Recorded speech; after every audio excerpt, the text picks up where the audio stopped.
is going on, everybody? How are we doing on this fine Thursday evening? My name is Eric, and welcome to Q2C VR Gamer Live. We are a weekly VR shock show that airs live every Thursday at 9 p.m. Eastern Time, where we air live on Facebook, YouTube, Twitch, Twitter, TikTok, sometimes TikTok. Kick? Is Kick a thing? Is Stick? I don't even know. I think it's fake. I really think it's fake, and you make it up, and you make me go there every week, and nobody's there. There's no such thing as Kick.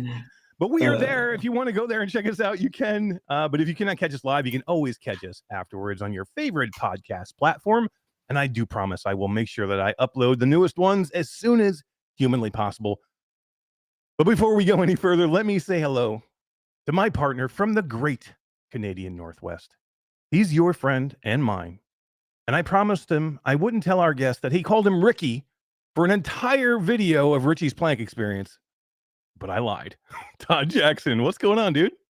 Oh my God! Hi diddly ho diddly. You told me you weren't going to tell anybody that. Like I think we've had this conversation 3 times. Well, Richie's here tonight. We can see him. He's got a big smile on his face. I think it's a good time for me to tell him that you literally have an entire video that you made for Q2C VR Gamer, where you called it Ricky's plank experience throughout the entire video. Multiple times. You dropped the video, and I was watching the video. You're like, hey, I'm going to drop a, you're like, I love Richie's plank experience. I'm going to drop a video. You're like, I use it all the time to bring new people into VR, and I'm going to drop a new video. And I'm like, oh yeah, that's fantastic. I love it. It's great. I start watching it, and he starts saying Ricky's plank. And I'm like, is he like spoofing? Is he like, what is he doing? And then you did it for the entire video. Oh, the whole thing. Yeah. Yeah. And I'm like, until we had a meeting like weeks later that I was like, what did you call it? And then you can't fix it at that point. It's Ricky. He's Ricky forever. And it's so bad. It's so bad now that we got in here tonight before the show. We got in here tonight. He goes, what time is Ricky coming in? Oh man, you were supposed to tell him that part. Can't wait to bring him.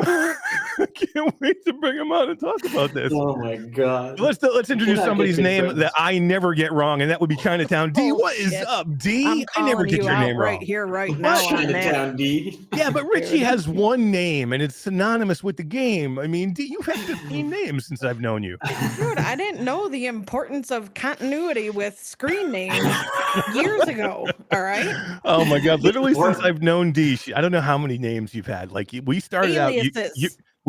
You were Dennis. That's right. You were Dennis Detlaf when we started. Then you went to Denise. Then you went to Chi-Town D, which turned into Chinatown D. Then you went to Pinball Arena. Then you went to Cheeto Wendy. Dude. Then you went to D double. Chinatown and Cheeto Wendy are from other people that have done that, not me. That's how it happens now. And everybody's going to call Richie Ricky. And then DWE. That's from GT. DWE. Yep. DWE is from Gamertag did that one. All right, that's fair. That's fair. But what's going on, everybody? Thanks for coming back and hanging with us tonight. I know we've been a little bit sporadic with the episodes. We were doing pretty good with episodes, and then I went to South by Southwest, no episode, and then we came back. We did an episode, and then Todd and I were both gone for last week. We did GDC, so no episode. But we do apologize. I think should be pretty good now, Todd, for a while. At least until we're going to be at least until like mid-June, I think. Then we're off again for AWE. But until then, I think it's going to be smooth sailing. So yeah, I think we'll be good, man. And I miss it, man. I miss doing the show. I miss hanging out, the 3 of us hanging out. Yeah. Talking and going through VR stuff. I miss playing VR, man. I want to start playing some more VR.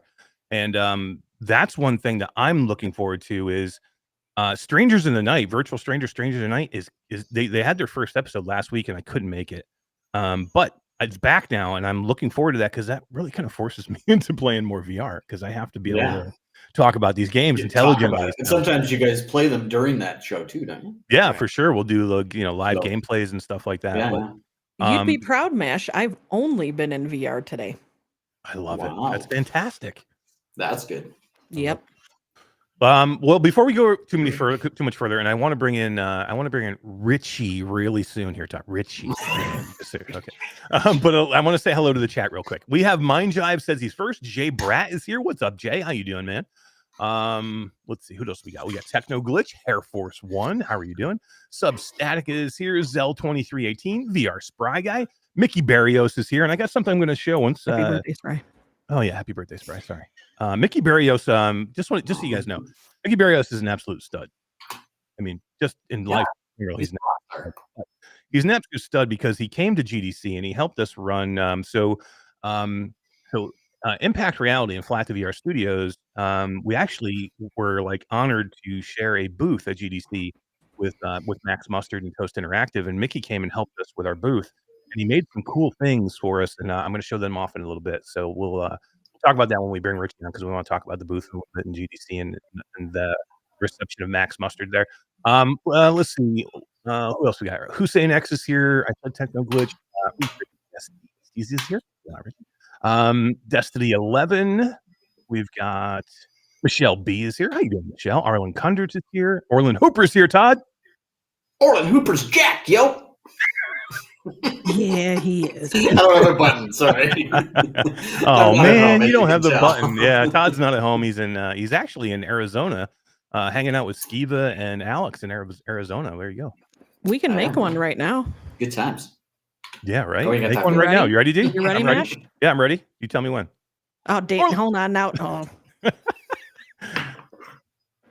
Orland Hooper's jacked, yo. You got it? Did you get it? Apparently not. Oh, okay. It was a good try, though. It was a good attempt. D has her own mixing board now, if you didn't know. I'm trying. She's got her home go. Yeah, I got that one. All right, hold on. All right. Clear. Orland Hooper's jacked, yo. Orland Hooper's jacked, yo. You got it now, Hey, D. Now we have did it forever. In case Todd's not here, D has it. That's and right. And I just love saying Orland Hooper's jacked as many times as we can, so it works out for me. Orland Hooper's jacked, yo. See? Who else we got? Q Creator is here. What is up, man? How are you doing? Thanks for doing the timestamps. As always, you're amazing. Gabriel 004 is here. Let's see. Who else? Jenna Sequa is here. How you doing, Jenna? Good to see you. Brandon VR. Philozix. Highjet Gaming. Chris 9989. Skeeva is here. What's up, man? How are you doing? Paul Fennessy saying hello from Europe. What is up, Paul? How you doing? Our buddy Mateo is here. Mateo 311. What's up, Mateo? How you doing, man? We need to get him back in here soon, Todd. But I think he's going on vacation. But maybe we'll catch him when he gets back. Captain X77. Echo into the future. I haven't seen Echo in a while. How are you doing, man? Let's see. You said Brandon. Zell 2318. App J is here. Virtual Steve. Samson 143 VR. What is up, dude? How are you doing? We got Sin is back on Facebook. What's up, Sin? How you doing, man? Rattlehead 9026. If I missed anybody else, I do apologize, but it's time to move on. Dan Kitty VR jamming right in at the end. How's it going? But it is time to move on because I want to bring this man in. He's been a good friend for quite some time. I got a chance to meet him in person way back last year in, I think it was in Germany we first met, but that would be my man, Richard Estes, Todd. Richard Estes. Richie. Got it. Richie, how you doing, man? Thanks for coming on. Oh, you're muted though, I think now. Hey, Todd, Eric, and D. Thanks for having me on the show. Awesome, man. Anytime, awesome. Man. I've been wanting to do this for a long time, but I figured we would hold it for this occasion of celebrating Max to do it. I thought it would be a great time. But yeah, it's something that we've wanted to do for a long time. But yeah, thank you, man, for coming on. You're in Australia right now, where it is what 11:20 in the morning. Yep, it sure is. Nice. Yeah, nice. Usually if we have guests on that are outside the country, it's usually like 3 in the morning by the time they're doing the show. But, yeah, and it's also like 11. So it's 11:20 in the morning on Friday. Yes, the next day. That's on Friday. You're in the future, man. The future looks good from over here. Awesome. Can you text me the lottery numbers? That'd be really good. But yeah, thanks for coming on, man. This is it's a great kind of, like I said, it's a great time to have you on. But we've been wanting to do it for a while. We've been big fans. I was telling that story earlier about Todd, completely mispronouncing your name, but I would say he's probably one of the biggest ambassadors for the game Richie's Blank Experience, because he literally puts I think you put everybody new that you introduced VR into that game. Everybody, my parents, my friends' parents, doesn't matter. Yeah, we have like a summer place. It's like a permanent trailer. So I do it out there. People from the campground all come over, and I put a 2x4 down on the ground that's like 15 feet long, the longest one I can put in the game. and then we make them do it all outside, and people are screaming and falling, and it's so much fun. Love it. That's why we made it for that, for situations like that. Yeah. Awesome. Yeah, we're going to get into a little bit of that too. I want to get into a little bit of your background and have you kind of introduce yourself. But Mickey Barrios in chat right now says, "Hey, Richard Estes, love your games and you have an awesome crew. Tell him I said hi." And Mickey got a chance to basically spend the entire week with your team because he was running the Flat to VR booth with you and your team because they were running the Max Mustard booth in the same booth with us. So it was pretty amazing. So I think they all got along really, really well. Yeah. No, that was nice. They our team had a good time. I'm glad you guys did too. Yeah, it was great, man. It was so cool. I didn't even know that you guys were doing this, but at the launch of the game, the whole team was in the booth. You guys had champagne at the booth, and we're like popping bottles of champagne for the at 1 p.m. Eastern time or 10. It was 10 a.m. Pacific, 1 p.m. Eastern time when the game went live last Thursday. The whole team had a chance to celebrate, pop a little champagne because it's been a long road for Max, but. I was so jealous. I was at my desk back home. We're working hard. Working my ass Everyone off. else is Couldn't believe it. at the convention drinking. Popping champagne. Oh, Heck yeah. But while I was bringing Mickey up, I did want to say one thing. He was really nice when we arrived at GDC. Mickey had made a whole bunch of stuff for our channel and some of the other channels you might know, and I figured I'd show them off really quick before we get into the beef of the interview. Mickey was making up these awesome, I don't know if I can get it. Zoom out a bit. Oh, it's a dog tag. Yeah, it's like a little printed dog tag. D, take a look. There's a wheel on it. There's a wheel on it, and it says Q2C, and it has the pictures of me, D, and Todd. Really cool. And on the back, it has like a QR code and another picture of us. And he made these, and he made that one, and then he made this one, which I think is super cool also. Okay, I don't want that one because that doesn't have me on there. He's like, I'm out. But you're on the back, D. You're on the back. Oh, okay, then I'll You're take that. on the back of that one. Yeah. Okay, then. Yeah. But so they were super cool, and then he did one for the game Ghost of Tabor. He did like a big one with a necklace, like a regular dog tag for Ghost of Tabor. Very cool. Nice. And then he did one for this is one of my favorites.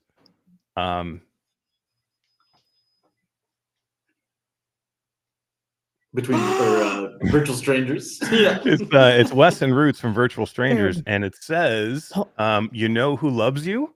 And on the back it says my mom. My mom. Oh, my mom. Right. I thought it was pretty Roots great. Know about this? I don't think he does. I think he just saw it. Do not erase this part of the video. So he's not going to go back and watch it, but don't tell him. But thank you. But Richie, we gotta get him to make one for Max Mustard. I think that would be super cool. Have Max on one of those. It'd be great. We'll do that. Mickey, you got to do that and send it over to Richie. Yeah.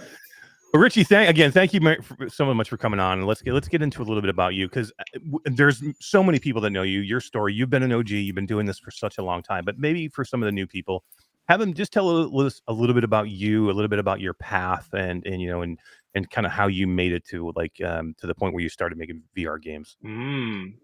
Right. I'll just speed run the backstory. So my wife and I, Tony, it was 2016. We just got married. We were on a honeymoon, went to Japan, tried VR. It was a holy crap moment. This is the future. Went home, made a plank prototype. And we thought, okay, if we get 1,000 sales by Christmas, we'll try to do it full time. And then it did that in the first week. So okay, I guess we're making VR games. We were at a coffee shop. We thought we could make a new game every 2 months. Wow. But it's been 7 years, and we only just published our second game. So, geez, we got that part wrong of the business of the napkin business plan. But one thing we got right, that is VR is the future.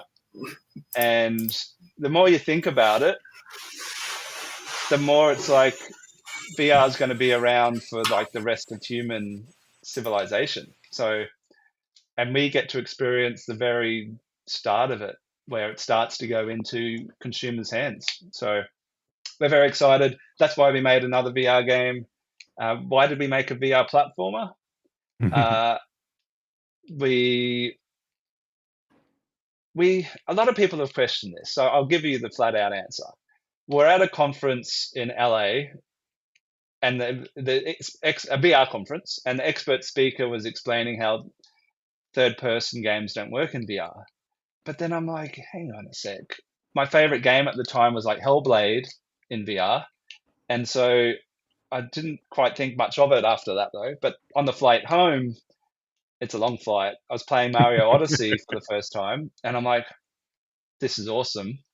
But also I noticed you have to use the right thumbstick to turn the camera. So I'm like, this kind of game could be even better in VR because you just turn your head. You don't have to think about how to move a camera. So it's a little bit more accessible when in VR. And then we tried a prototype out, and we saw another few benefits, like you have a bit better depth perception when in VR, and kind of like things just feel better. Like you can have wow moments in VR that you can't have in flat screen games. So one of the things we did was like Richie's Plank. It would probably be the worst game in the world if it was flat screen, because it would just be a walking simulator. Totally. and it would be scary, and people would log off and leave a 1-star review. But in VR, you can get the strongest human emotion within like under a minute, and I don't think another game exists that can do that.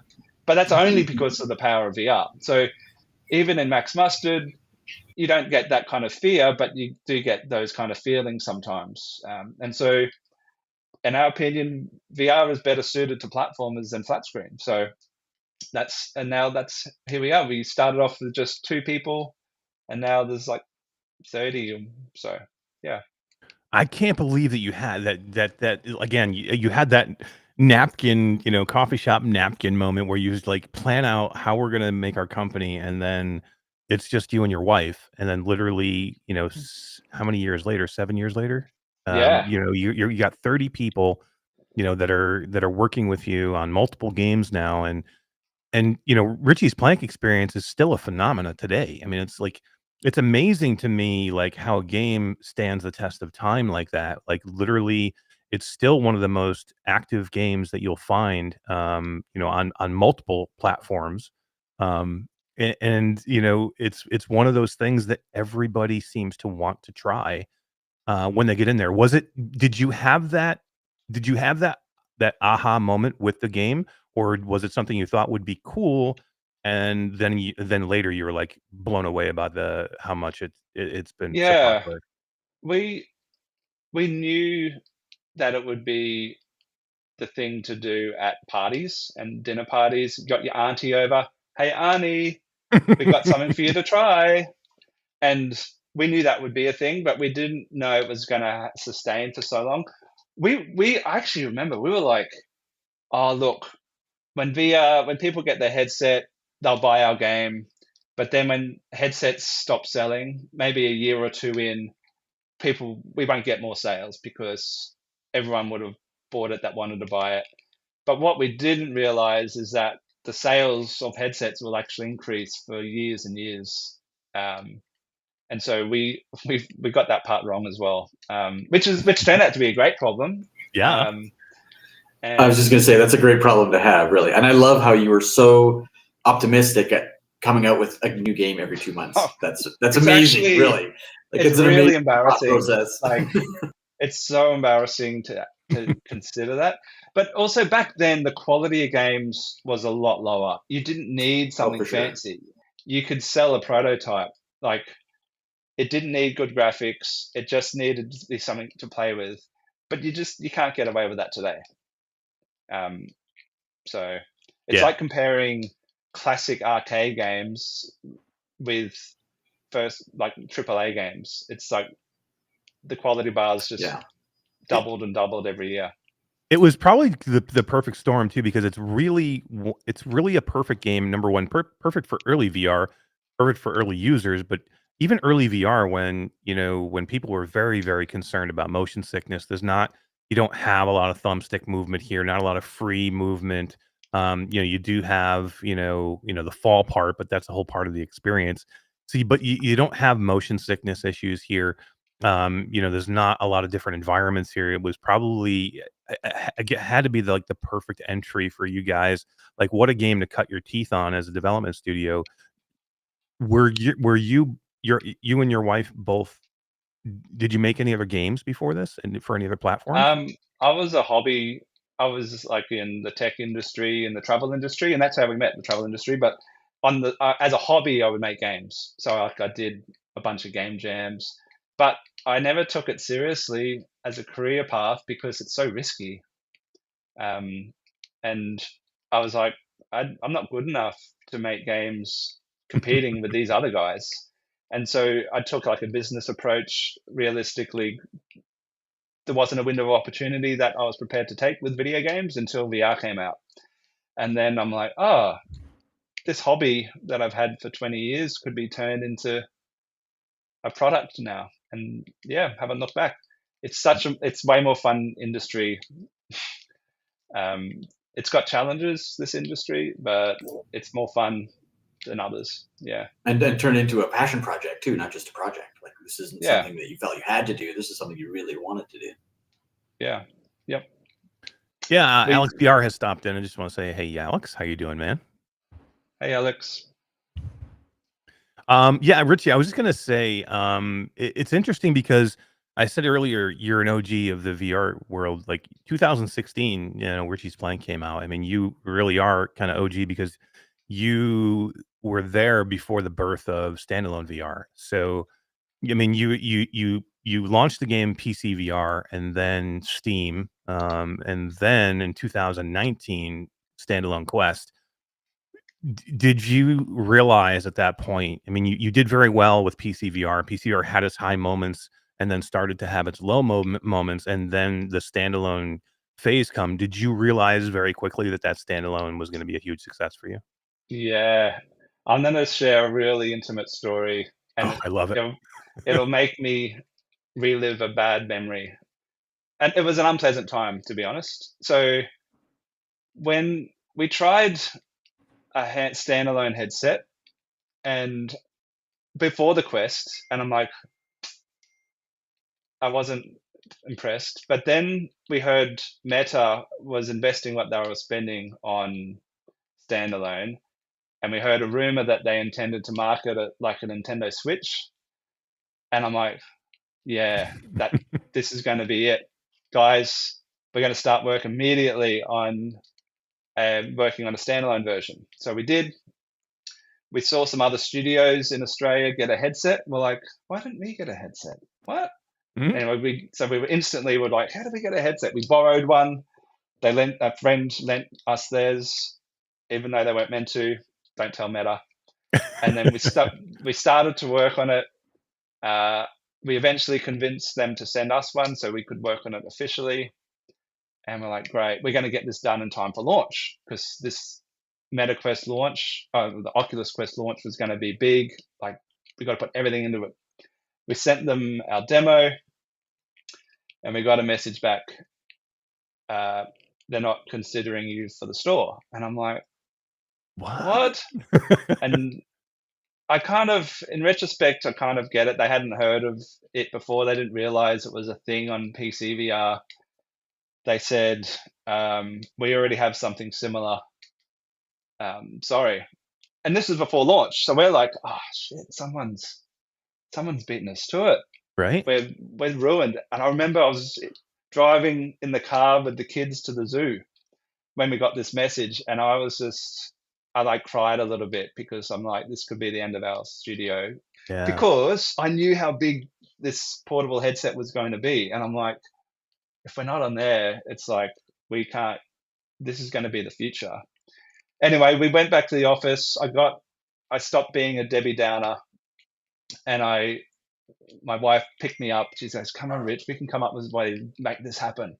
So we did, and we got on the whiteboard with our team. There was like 4 or 5 of us at the time, and we did a big plan, multi-step plan, and we called it Operation Oko FOMO, which was short for Oculus. We wanted Oculus to get a fear of missing out on Richie's fame. So that included going to Oculus Connect and trying to meet with them in person. Again, we were rejected, and I'm like,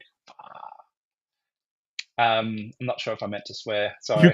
You absolutely can, because I want to say it. I'm like, what? Absolutely, How is this freaking happening? And we're like, surely someone at Oculus knows about this plank game that we have going on.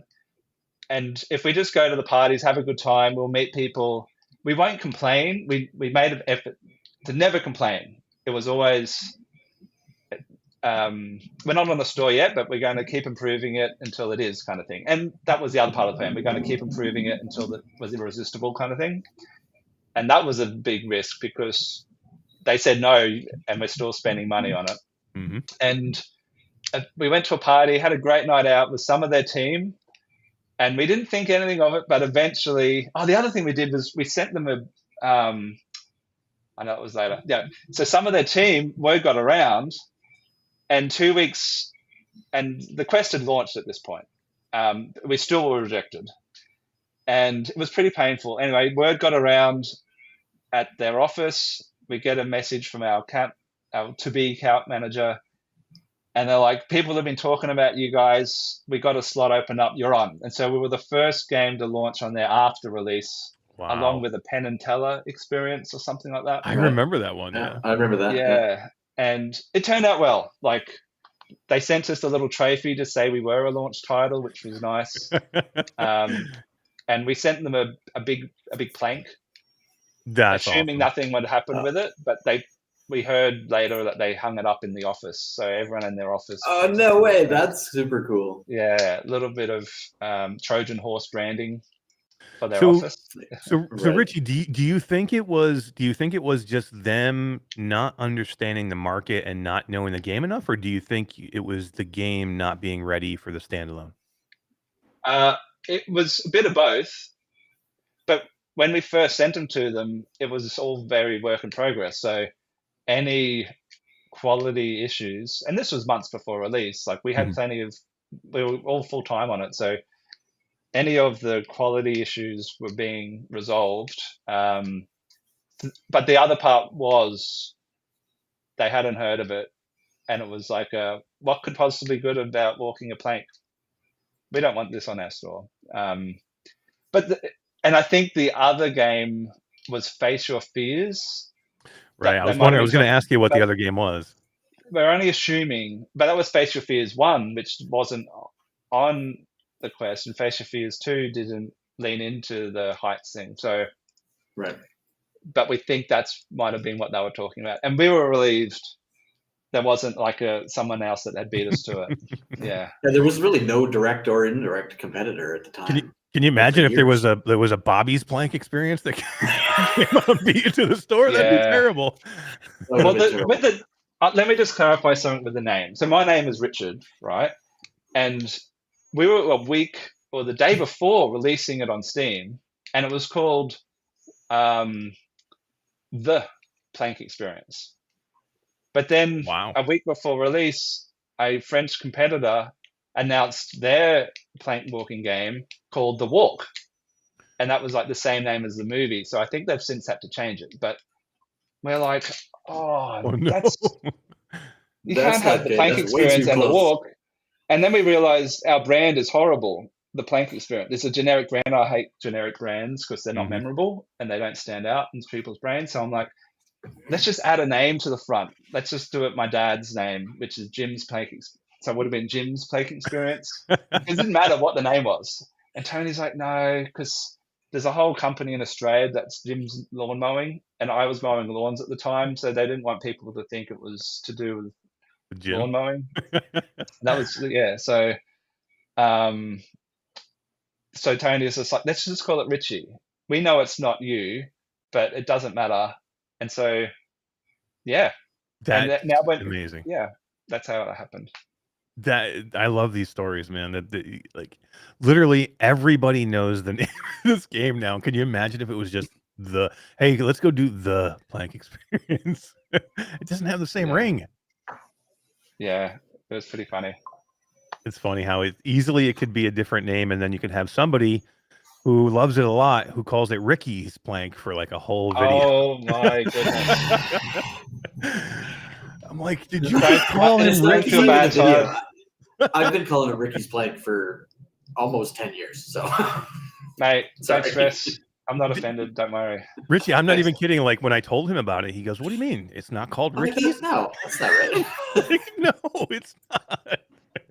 It was one of those moments that was just hysterical. I love it. But look how much fun we can have with it now. Yeah, right. I actually have a quick story about Richie's plank experience. I had I almost did it again. I have a friend who owns a hoist company, so they're always 30 stories up in the air, building elevator shafts for buildings in downtown and stuff like that, or oil rigs or anything that is high. I had him out at the trailer with the 2x4 on the ground, and I put him on the front, and he refused to leave the elevator shaft.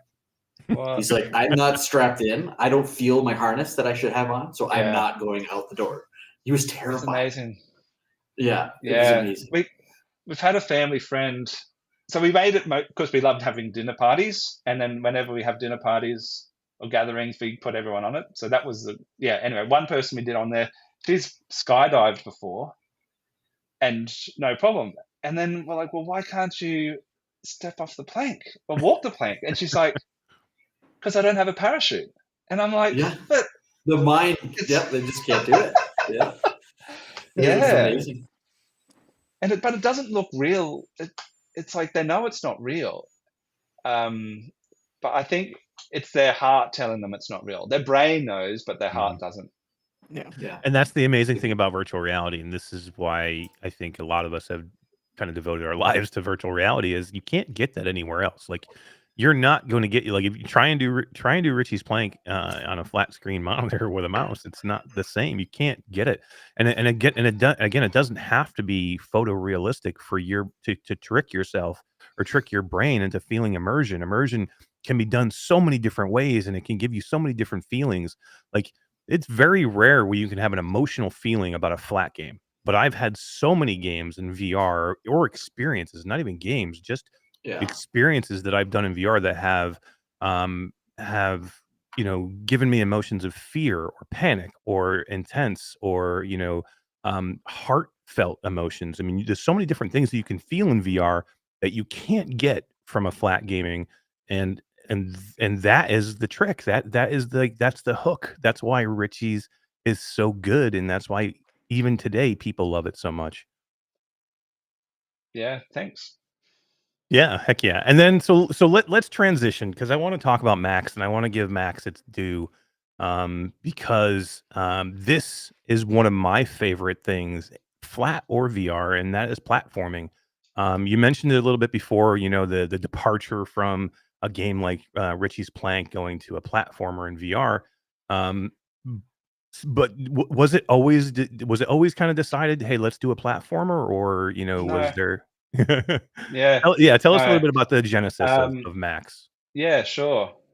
And so Richie's Plank isn't a game, and so I guess part of me is always like, we're not truly a game developer yet because we haven't published a game yet, and Richie's isn't a game, even though it has game-like elements in it. We don't want people buying it thinking it is. It's not made to be a game. And that's why we do get 1-star reviews sometimes, because people buy it and then they go, hey, this isn't even a game. I'm like, I know. We say not to buy it. If you think it's called an experience right in the title. Like you couldn't make it more obvious. I'm not upset with them. Like people, they can't read everything in their life. So I'm not upset. I get it. But we just have to do what we can to help manage that as much as we can. But anyway. So we're officially a game developer now with Max Mustard because it definitely is a game, and we made a spreadsheet of ideas for games, and there was probably like 30 or 40 concepts, just ideas. But to us, ideas aren't worth anything, so it's the execution that matters. But we had 3 criteria for each idea. That was, can we make it? Do we want to make it? And will it be financially feasible? Will it sell? And so each got a score out of 10. Max Mustard got the highest score, so that's the game we made. Yeah, Nice. that's I as love it. easy as that. Yeah, we thought it was going to be a lot easier to make. We thought it'd be a lot cheaper, a lot quicker. But with platformers, you can't get away with have a low quality, you can't get away with it being anything but a very high quality, because otherwise just platforming fans buy it and it never breaks into mainstream. And if you can't break into mainstream, it's kind of no point doing it. We didn't want to just make a game for platforming fans, so we'd had to invest a lot in the polish and the quality, and that kind of, I hope that makes sense. Yeah, it does 100%. Michelle Dillon's in the audience, says, I need to play Max Mustard. I think I'm really going to enjoy it. You do, Michelle. Yeah, and Michelle's somebody I know who played, there's another platformer called Ven, VR Adventure. She played through the entire game of Ven, start to finish, which is not easy, and she finished the whole thing, and I know she would absolutely love it. Michelle, you totally absolutely need to go play Max. It is so amazing. Richie, one of the things that you just mentioned was, you have to make it a good enough game to get other people to play it besides platformer fans. Yeah. And that's kind of, platformer is almost a divisive kind of thing in VR, because there's a lot of people out there like, if it's not first person, it's not VR. Like, if I can't look at my hands, it's not VR. Or if I can't do this, if I can't do that, it's not VR. And I get it. Yeah, I do too. But to me, there's different ways to play VR, and I love platformers. So, it's a misconception we have to try to break. And on the surface, that statement makes sense, but in the game, it doesn't feel like that. Like, it's such a weird feeling seeing one of the characters that you control, but it's kind of like a remote control car. You can see, are you first person when you use them? Well, you're there in the world as first person using your controller. You can see your controllers. It feels like first person still controlling something. So imagine if someone could make a toy that made a little character run around in your lounge room, open the front door, now you run out. That would be so fun. Jump off the walls like that. That's but then imagine you get a power up and now you have gadgets that you can control with your hand. And so now you're doing both together, and it's first person and third person at the same time. And I can't imagine that working in a flat screen game, because you only have two controllers. But in VR, it just feels elegant. And so one example is, if you find the plunger power up in the seesaw level, you get to a little section where you jump Max onto a seesaw, and on the other end of the seesaw is a balloon held up by a weight, and you can guess what happens. You pop the balloon with your gadget, the weight drops, hits the seesaw, and yeets Max over to the next platform. And it's a nice little symbiotic relationship between first and third person. We when designing the game, initially thought you'll permanently have these gadgets and permanently have the character, but when we put it out to play testers, even just ourselves, we're like, oh, this is like rubbing your head and patting your belly, but on steroids. It's like, this is really stressful. Yeah. And so we realized, no, we need to handcraft different parts of the games to go with the gadgets. And so that's why they're only in special parts of some levels. But when, it feels good. But then when you don't, it's very intuitive, though. Yeah, no, it took time. It wasn't a surprise. Yeah, but now that it's there, it's not a surprise. Like when you the plunger, for example, it is. Yeah. It's just naturally in your hand and it works. Like it wasn't like there was a learning curve of oh my god, now what do I do? It just just felt natural. Yeah, it was very well done. Yeah, it took time to get there. A lot of throwing away stuff. I think Nintendo talk a lot about when they don't talk about the making of much, but when they do, one of my favorite things is how much they throw away. Mm-hmm. And oh man, we experienced that as well. We must have made, or at least concepted, over 100 different levels, and most of them have been thrown away. Wow. Yeah. And it's like, it will probably make people pain to hear that we threw away parts of the game. And like we could have easily made this a 30-hour plus game, but it wouldn't be a better game. It's because, like, I think our target market is actually like you guys. And then, like, I know on the surface it might look like a kid's game, but we found the older players, they're the ones that want that nostalgia and that 100%. good I feeling was just going to in say, their the games the nostalgia most. factor is our generation for sure. Yeah.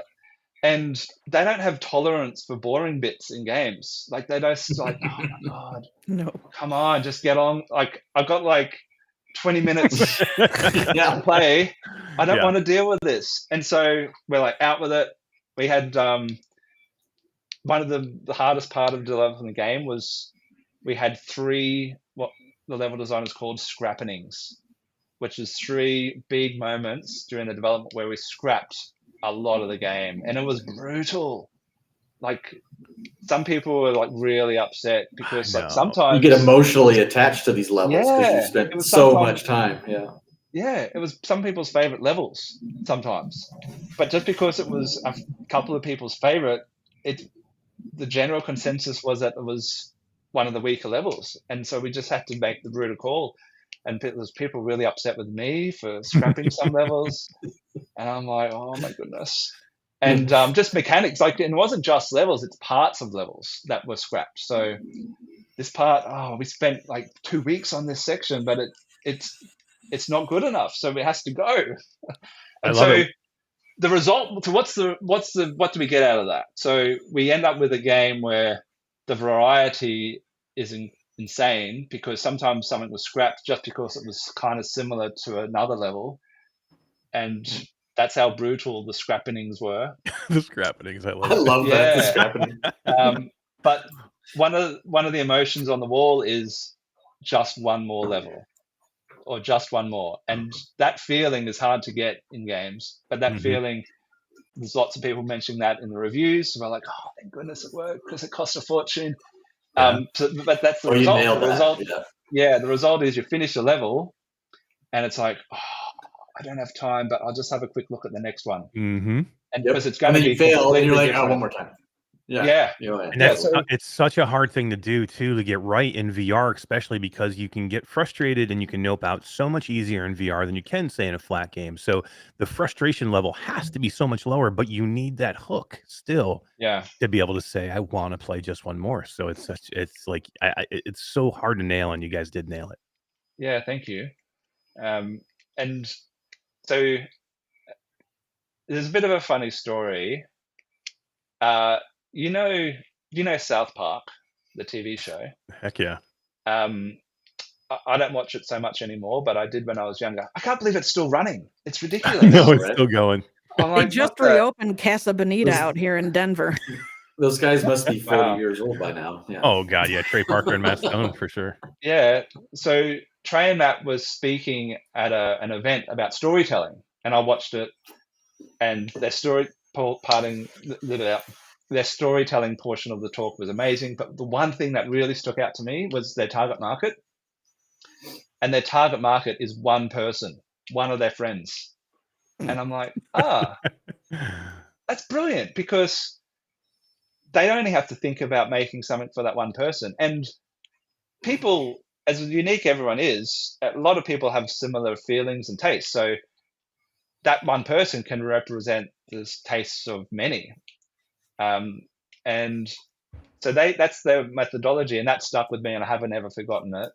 And we were like, screw it, let's do the same for this game. So we made a profile. They have a Facebook account, and they're not a real person, but they're representative of who we're making this for.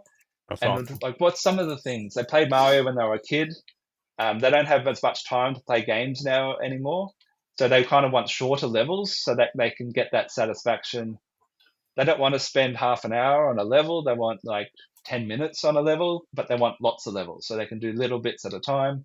They want variety. They don't want boring bits. They don't want to muck around with the tutorial. They just want to get straight into the action.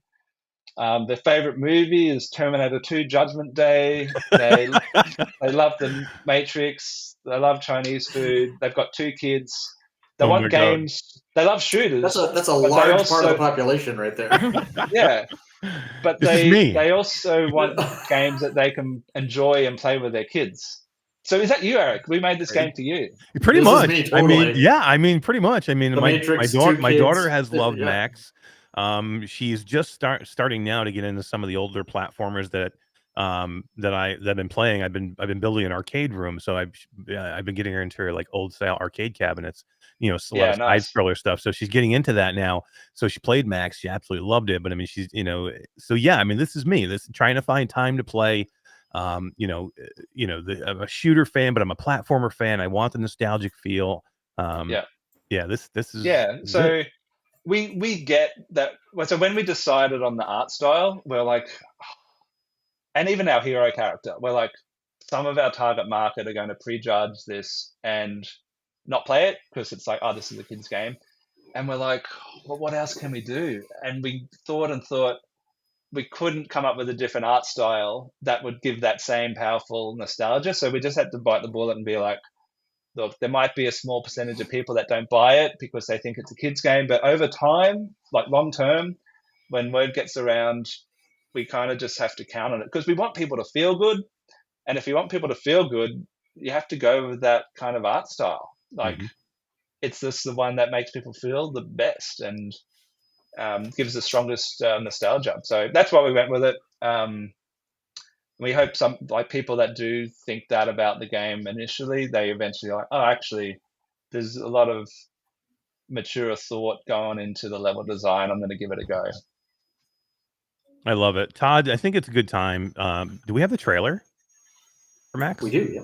It's a good time to show it because I think the trailer does show a lot of the things that kind of Richie was just talking about. So yeah, let's run the trailer, and then I've got some comments for the audience and anybody watching afterwards. So yeah, let's do that.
I love that video, man.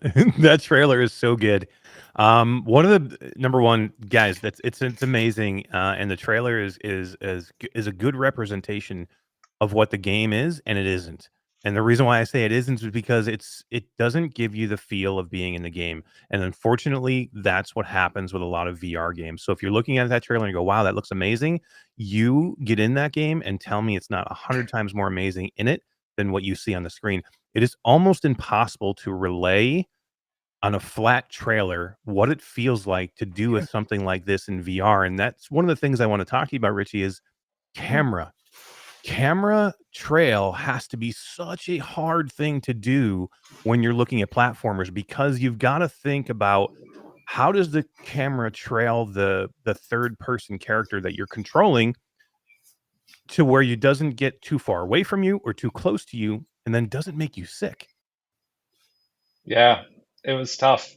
When we So we during development for years, we opened the office doors twice a week to the public to come and play. No way. That's cool. in Gold Coast, Australia. And I would go down with my notepad and pen, and I would take notes from each tester and look at their reactions. And nearly 100% of testers had issues with the camera. They'd want to move the camera. And I'm like, oh, no, if we have to move the camera, we're no better than Mario, like a flat screen game where you have to have a second control for the camera. We need to make our level design adapt so that people don't need to use the camera. And I mean, Astrobot, when it came out, it set the gold bar, this gold standard of camera following. So ours works in a similar way. And the level designers hated me for like 2 years of starting, because I'd come up and go, guys, we're too far from the camera again. And when I mean too far, I mean too far from that main center line. Like if Max goes like 7 meters or 5 meters away, the depth perception is gone or nowhere near as good. And now it's hard to jump on a tight spot like an enemy or a small platform. So the further you go out from the center, the easier platforming needs to be. And then you bring them back like a good tennis player. They always come back to the middle. And now you can increase the difficulty. So the harder platforming you'll find is a better vantage point than the adventure kind of platforming. And yeah, it took ages. Like there's always so many parts of levels were thrown away because of this as well. So probably half the game has been thrown away at some point or more. And eventually they stopped complaining about the camera and they started giving critique on other things. And I'm like, oh my goodness, I think we've done it. There'll always be a couple of situations in a couple of areas where, I mean, we've even seen comments already, but I want to show how hard it was to get where we are. If there is sections already, please let us know. We can probably do something about them still. But yeah, I'm really happy. It's not something people think about so much anymore, so that's great. Yeah, because it has been difficult in other games. Like we've seen it. There's not a ton of platformers, number one, in VR, but there are some. We've seen them. One of them, probably one of the most classics, and I'm sure that you know and have been like compared to, is going to be Astrobot for PlayStation. That has set the gold standard for a platformer in VR for years, but there's been no follow up. You know what I mean? And there's been nothing there for a long time. And that's one of the things that I think they did so well that I think you did well, which is, again, is camera trail, which is important, but then interaction, to the fact that it's not just a standard, you control the character and that's it. You actually have other control besides just the third person character control. Yeah. Before I answer that, I just noticed a couple of comments. Can I please answer the people in the comments? Please. Anytime you see a comment you want to answer, feel free to jump in. Loop of the Underground, g'day. There was a question about the mud pups and why they looked how I they saw looked. that one. Yeah. A concept artist. So we asked them to concept a whole bunch of different cute creatures for us. And I think we wanted them to be small and compact in size. We want them to look as cute as you can make them. We want them to occupy a decent amount of space. So that you can still see them for their size. So that's why they're so blobby. And we want. Are they based off something like a real life animal? Like no. There's a lot of reference to baby elephants. Oh, really? With the lab, they always said they talked about the mud pups as baby elephants, and I was like, oh, I wonder if that's we need to add a trunk. The idea that's came a great from. idea. Yeah. And they need to be able to fly, so that's why they have the propeller. Propeller plants. And yeah, I hope that answers your question. We ended up choosing one, and that was it. And I think there was another question about the camera. Oh yeah, he said that was one of the things I didn't like about Astro. It was sad to see it in your game too. Yeah. So there's a feature in the game where you can rotate the camera with the right thumbstick. So if you are sitting on a couch and you can't turn around easily, but you want to, there's a thing called the snap turn feature, and you can rotate really easily. So you can do a 360 without having to move from your straight ahead position. It's an optional thing. You don't need it to play the game. We designed the game to look straight ahead without having to turn your head much, but it doesn't, like, too many testers were like, oh, I want to turn around, I want to turn around, I want to turn around. It's like, okay, we're going to help you with that. And you might be like, why didn't you enable that by default? And it's because when people play platformers, they button mash when they first get in the game to try to figure out what all the controls are. And we knew people would accidentally bump that turning thing without realizing, and now they might be playing the game like this, and it might be really weird. And so we made sure it was something that you would enable in like the second level manually, and that is done in the form of a shop item. I love it. I love it. Yeah. So that there's a lot of illogical appearances of things like that, but there was a deeper reason behind the scenes. So to answer your question, Eric, I think it was about the controls for PlayStation VR. Yeah, just how Astrobot had used it to where you weren't just controlling the main character, you were interacting in a VR sense of having self of being in control, but then having interactions as the person behind it. Yeah. It just feels good. Like it's a VR moment. And just on Astrobot, like when we were making the game, we knew people would be comparing our game to Astrobot, and we knew they would compare it to Mario. And we're flattered that people are comparing it. To even be considered to be in the same league is like, to us, a huge compliment. But we were also like, we don't want to make a game if we're not innovating on something that's out there, because otherwise, what we're doing isn't really adding anything to people's lives if it's already out there. And so, one of the things that we think we've innovated on 3D platformers in general is the shop. So, in a lot of platformers, the coins kind of just mean like lives a lot of the time, or superficial things. But in Max, we wanted to make sure they would be upgrades for your character set. So when you start the game, Max can't really do much except run and jump, and use her jet boot. But over time, that list of skills increases. And so we're really proud of that one. The wall jumping, I think that's actually base ability, the wall jump. And yeah, so one of the big Astro's biggest things is all the amazing VR moments, like going underwater. We couldn't do underwater like that. Like, we're so jealous. But like in Max, we have other things, like you can fly around, like not just little bursts. Like there's some levels where there's permanent flying, which is awesome. And that feels really nice. We have a big tree that falls on you, which turns into... Dude, that scared me. That made me jump a little bit. It's meant to scare you just a tiny bit, but then we like... Just a little bit, yeah. And then relief. And then... You said that you couldn't do... you know what? Couldn't do underwater. Is that something that was on the cutting room floor? Like, did you make water levels and then be like, oh... No, we didn't even try. Well, you didn't even try? Yeah. Yeah. But there is, in Max, there is a journey. You go on a boat down some rapids. It's cool. And it does end with a waterfall. It's really neat. Yeah, I won't tell you what happens at the waterfall. Yeah, don't spoil it. Yeah. You know what this does have over Astrobot? Max Mustard has a move that's called a Skeeva Slam. Skeeva Slam. Tell us about the Skeeva Slam.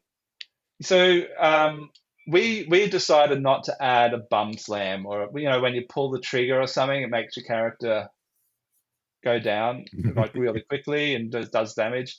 We designed the whole game without it, and every now and then someone would suggest it, right? And then we were at Gamescom, and we met Skeeva, and I don't know, he's just one of those guys that I just felt warmed towards, like, immediately.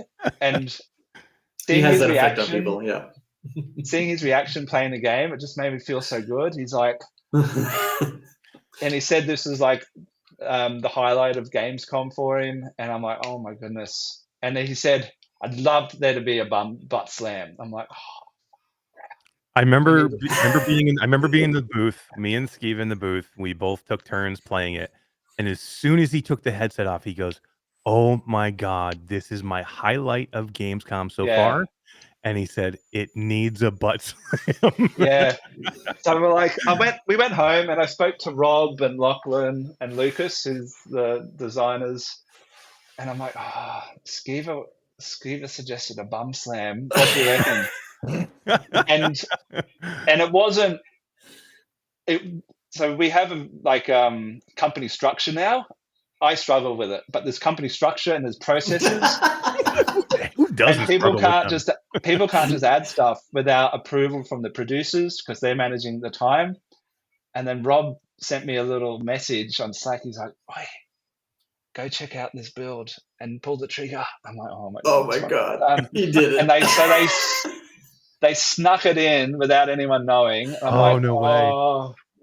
But I'm like, guys, you don't realize you can't just. It needs polish and it needs like effects and animation, and now there's like 6 people involved. And I'm like, oh my god! Then it becomes a thing. Yeah, and so Eva, you were like in the middle of all these conversations. It comes to war at Toast. Yeah, and now I'm getting in trouble for adding stuff when we shouldn't have been, and I'm like, guys. And so, admittedly, when you use it, you'll see, it doesn't feel fully polished. And that's part of the reason why. But over time we can. But I'm like, okay. All right, just let it through. And then we're like, all right, what are we going to call it? Just call it the bum slam. I'm like, no. It's an opportunity. We got to do it. You got to call it the Skeeva Slam. So we checked with Skeeva, make sure he was okay with that. And he's like, what? Yeah. So I'm like, okay. He actually has an official move named after him in a game. Yeah, that's amazing. Awesome. Yeah. I can see Skeeva in the chat rolling around. Yeah. That's funny. Yeah, it's super cool. I'm glad it's in there. It does feel, he's right. It does feel like it needs to be in there in some way. And I'm glad that you're still working on it and that it'll be even better. But yeah, I think it's super cool. Yeah, actually, Wes from Virtual Strangers is in the chat, and I think I can say this, Wes. Tomorrow night on Virtual Strangers, on Strangers in the Night, myself, Wes, and Roots, I think one of the games that we are going to be deep diving and covering is going to be Max Mustard. I think, if you can confirm that, Wes, but I think that's what we talked about. Yeah, and I definitely want to talk about that because we'll deep dive on it and we'll talk to more about, we'll get into like the specifics of levels and gameplay. And Wes is who works for the with us at Impact Reality and who had a chance to work with Richie and Toast and Max Mustard, is a huge platformer fan, and he loves the game. So if you play some of it, could you do me a favor and play some of the last 2 arcs of the game? Because a lot of the content creators played like the first 2 arcs.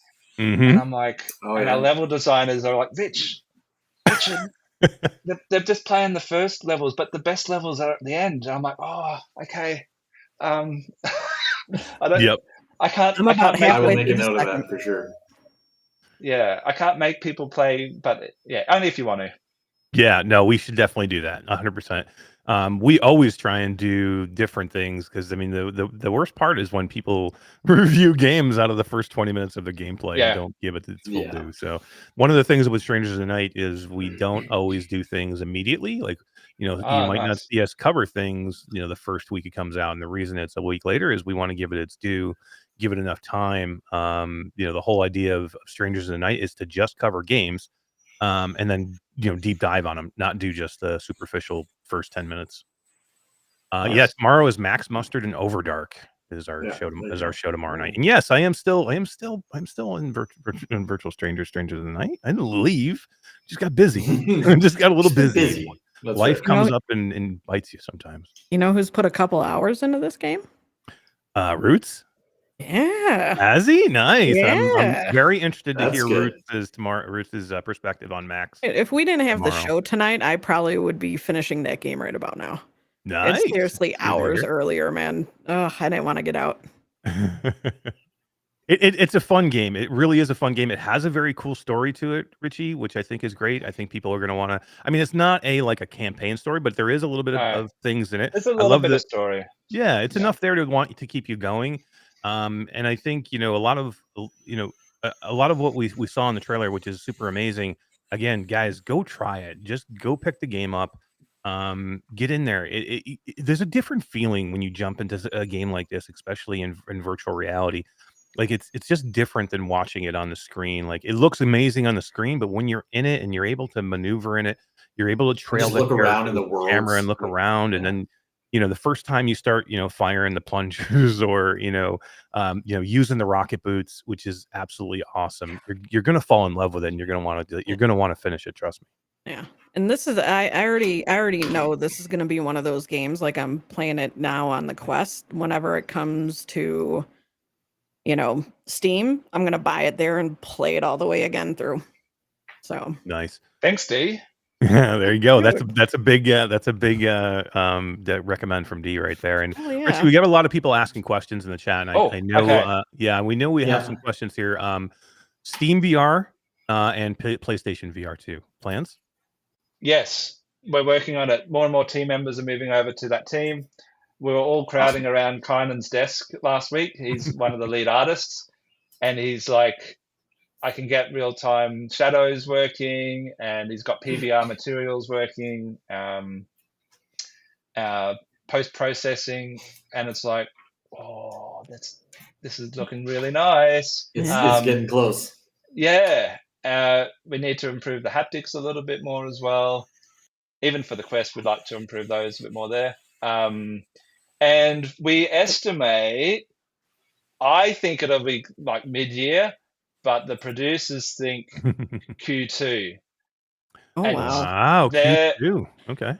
It is. Surely it's got to be later Q2. So because tomorrow is like Q2. Wow, that's exciting. Oh my god! The whole team is freaking out right now because Richie just said Q2 live. Yeah. What the hell, Richie? That's Q2. But that's like it's not going to come out until it's ready. Like, which is great. PlayStation will probably give us a date soon, and then we'll do our best to stick to that date.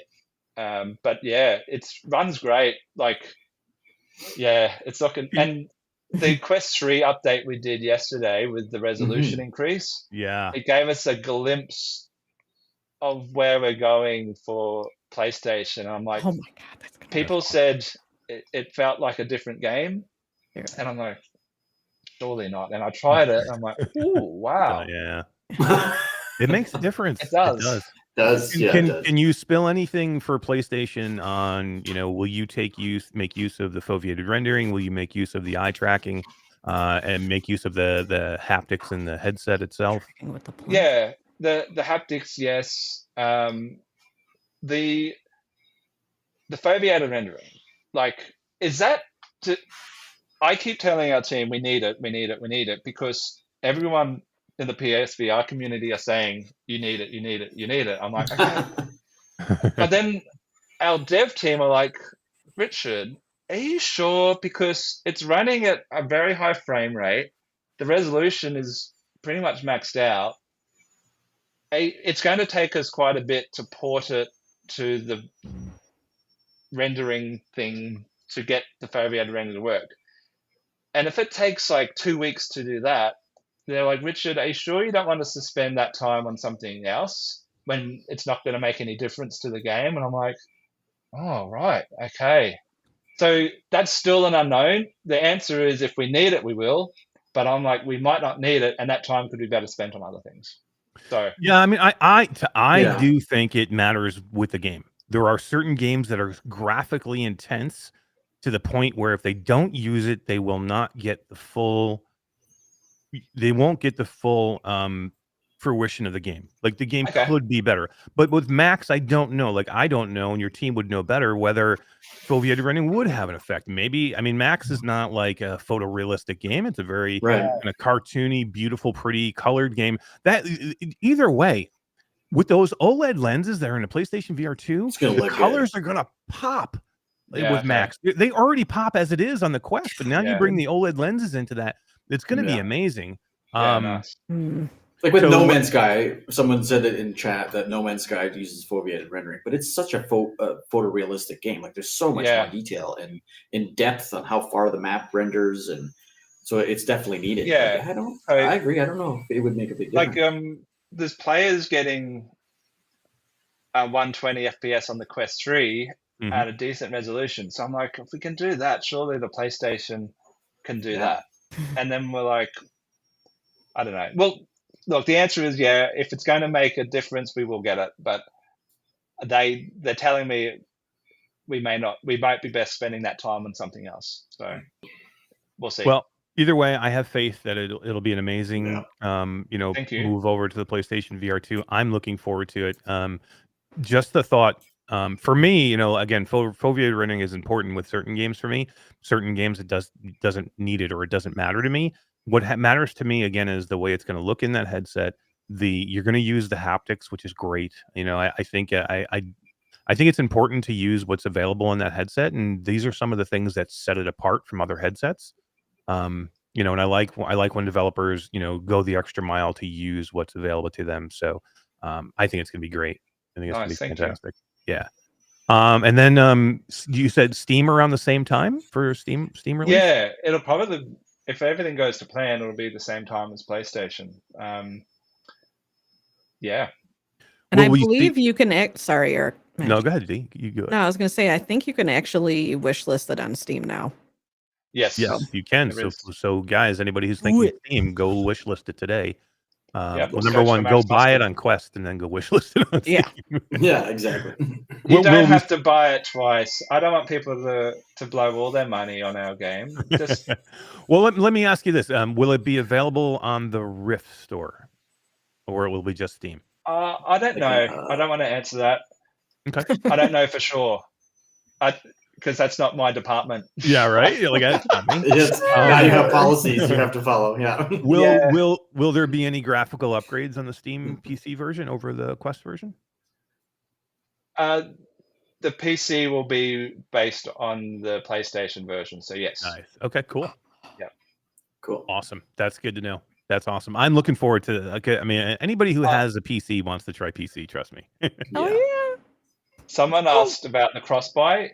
If it comes to Rift, and I imagine it would definitely have cross-buy. There you go. I wish there was a way to have cross-buy across Steam, PlayStation, cool. And Quest. That would be cool. Fair's fair, yeah. Yeah, that would be cool. It's cool to see a developer say that because that's normally what they hear. They want to sell everything on every platform, so it's awesome to hear that. We love it. We love it. Awesome. So Richie, plans, for Max moving forward, DLC, more levels, anything like that people can look forward to? Yeah, they're already working on some free updates. There's a 1.1 update, which has a whole bunch of quality of life things and little improvements based on feedback. And then I don't know if it's that one or soon after that one, there's a little update called Don't Pull the Lever. That's what I saw getting into the game. I was just about to ask you about that. Yeah, I won't say anything about that one.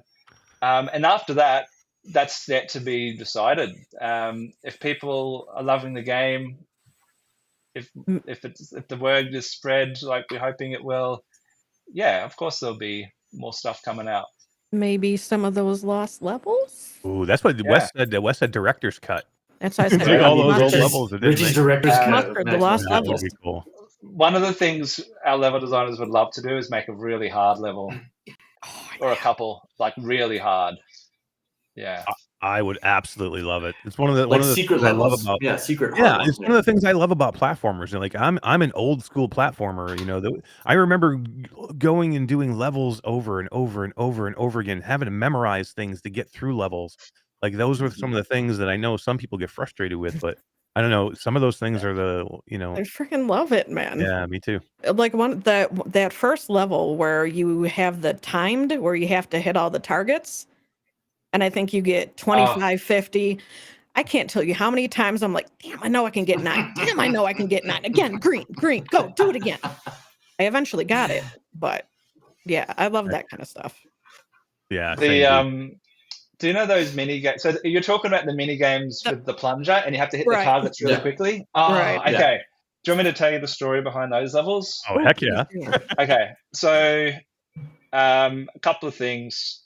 References were Point Blank, an old classic arcade game with a light gun, where it was like a pink and blue plastic gun, and you had to shoot the targets really quickly. We loved that. It was a bit of a throwback to that. And then there was I forget the name of it, but there was an old classic PC VR game called Zombie something.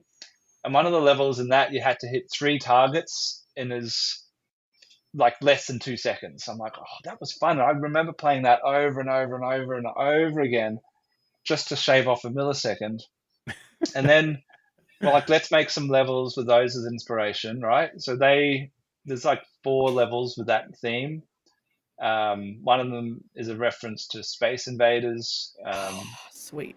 Yeah. So cool. Oh, you might not. Oh, you won't be up to that one, D. Oh, you'll like that. Maybe not. Oh, but, no. Spoiler. But just so you know, the difficulty of them was tuned to be really difficult. So you do have to try over and over and kind of have to, shave milliseconds each time you try. But the gold coin prize for that is the mud pup. And I'm like, to the level designers, guys, that's too hard to get a mud pup. There'll be people playing the game. They won't ever be good enough to get gold because you have to be good at aiming, like get really all 3. good. Yeah. And they're like, they're going to have to play hundreds of times just to get that mud pup. Can we please swap? Can we put gold prize being a shit ton of coins, and can we make the mud pup being the silver prize? Just so, and we didn't get around to it. And so now we have this game with a very hard mini game to get that mud pup. So if you're watching this, I'm really sorry. You're going to have to work to get that mud pup in the mini game. And I'm jumping in right after the show again. I know, right? There you go.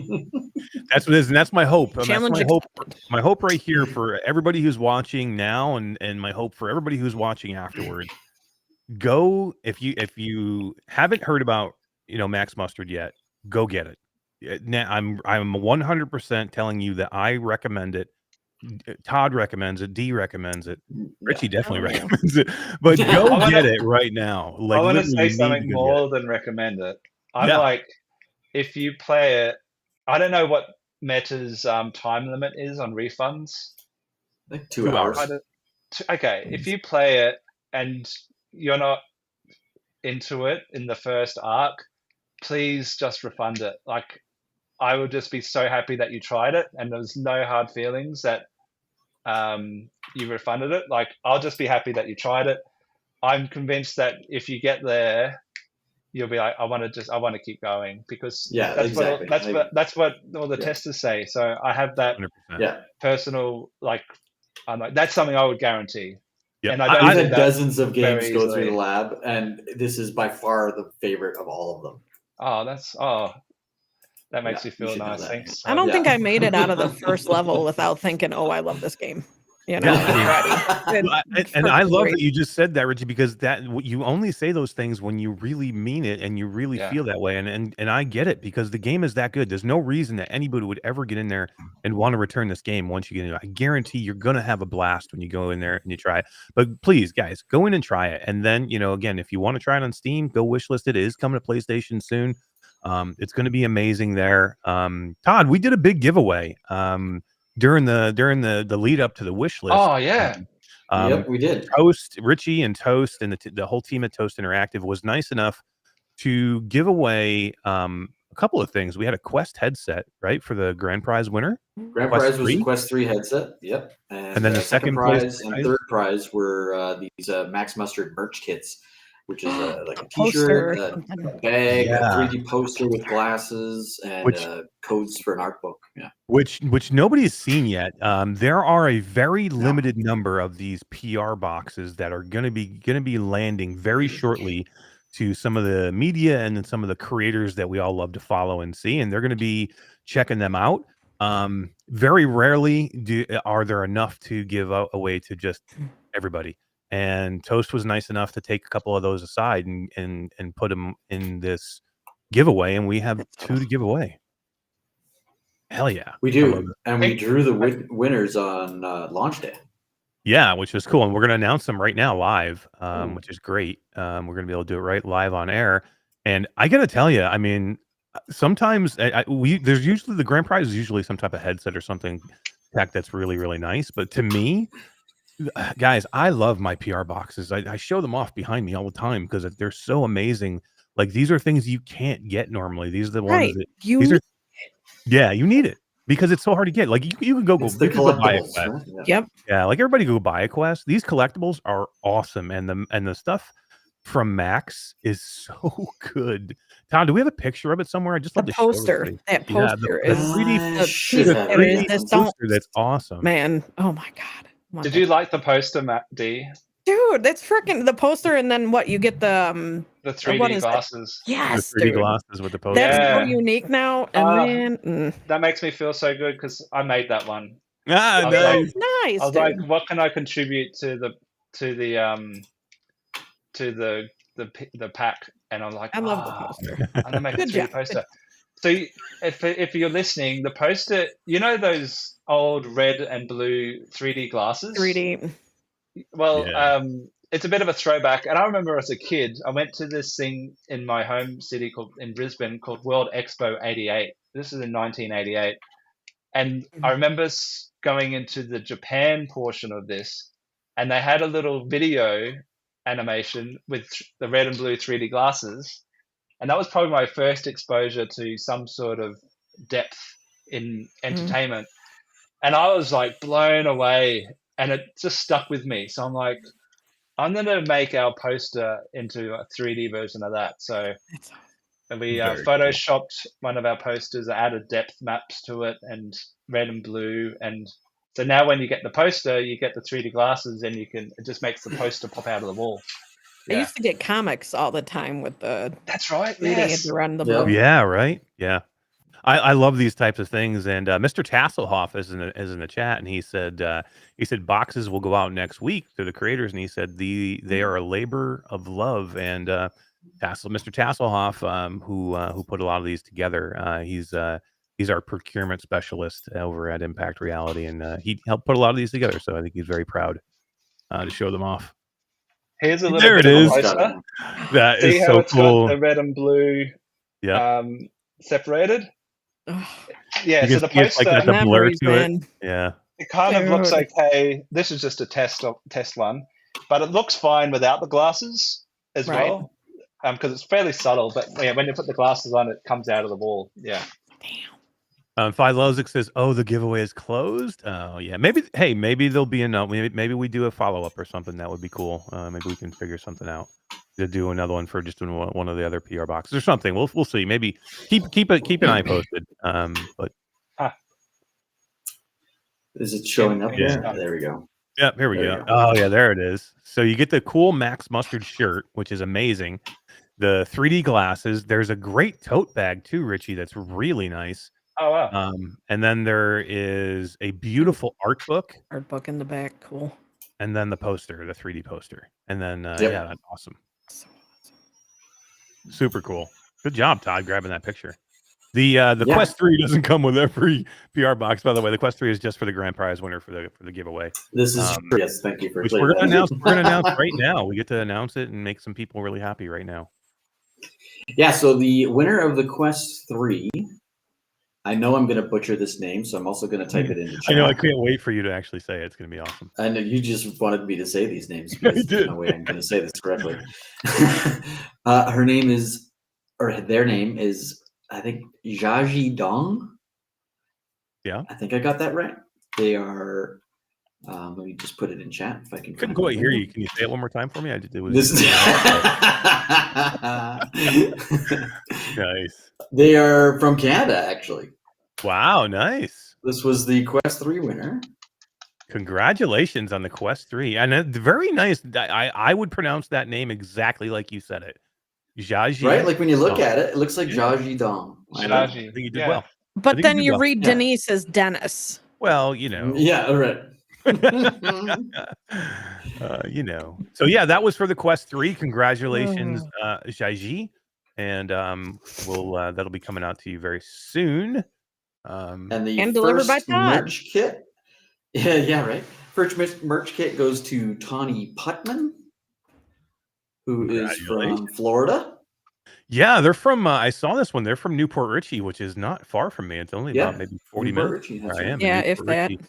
Yeah, it was super cool.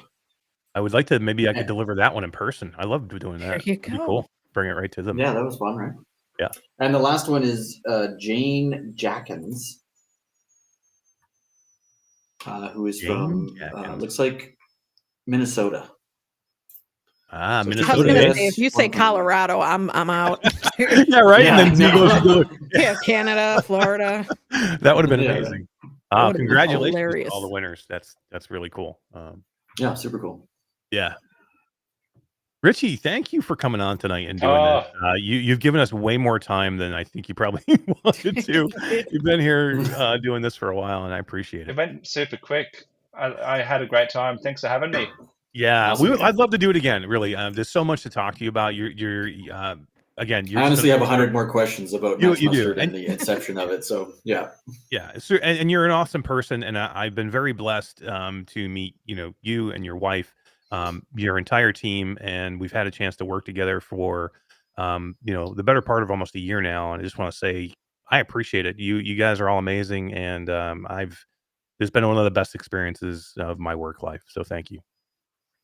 Thank you. I really appreciate it. Oh, See you soon. before we go, I did get a super chat, and I don't want to miss it. Oh yes, thank you very much. I was going to say something. I We were in the middle almost of forgot. I almost forgot. Yeah, Vism super chatted $5. Says, "Congrats, Richie. Glad people are loving it. I'm 100% going to buy it again on Steam too. It was great Same. talking with you." Oh, Vizam. Yeah, he's been so helpful. He's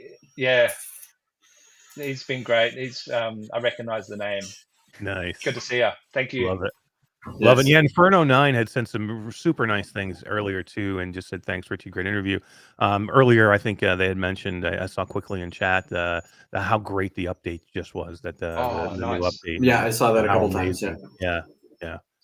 And Skeeva throwing some hearts your way, Richie, as well. I know that he's a big fan too. So I am. Skeeva Slam. I'm a fan of you guys.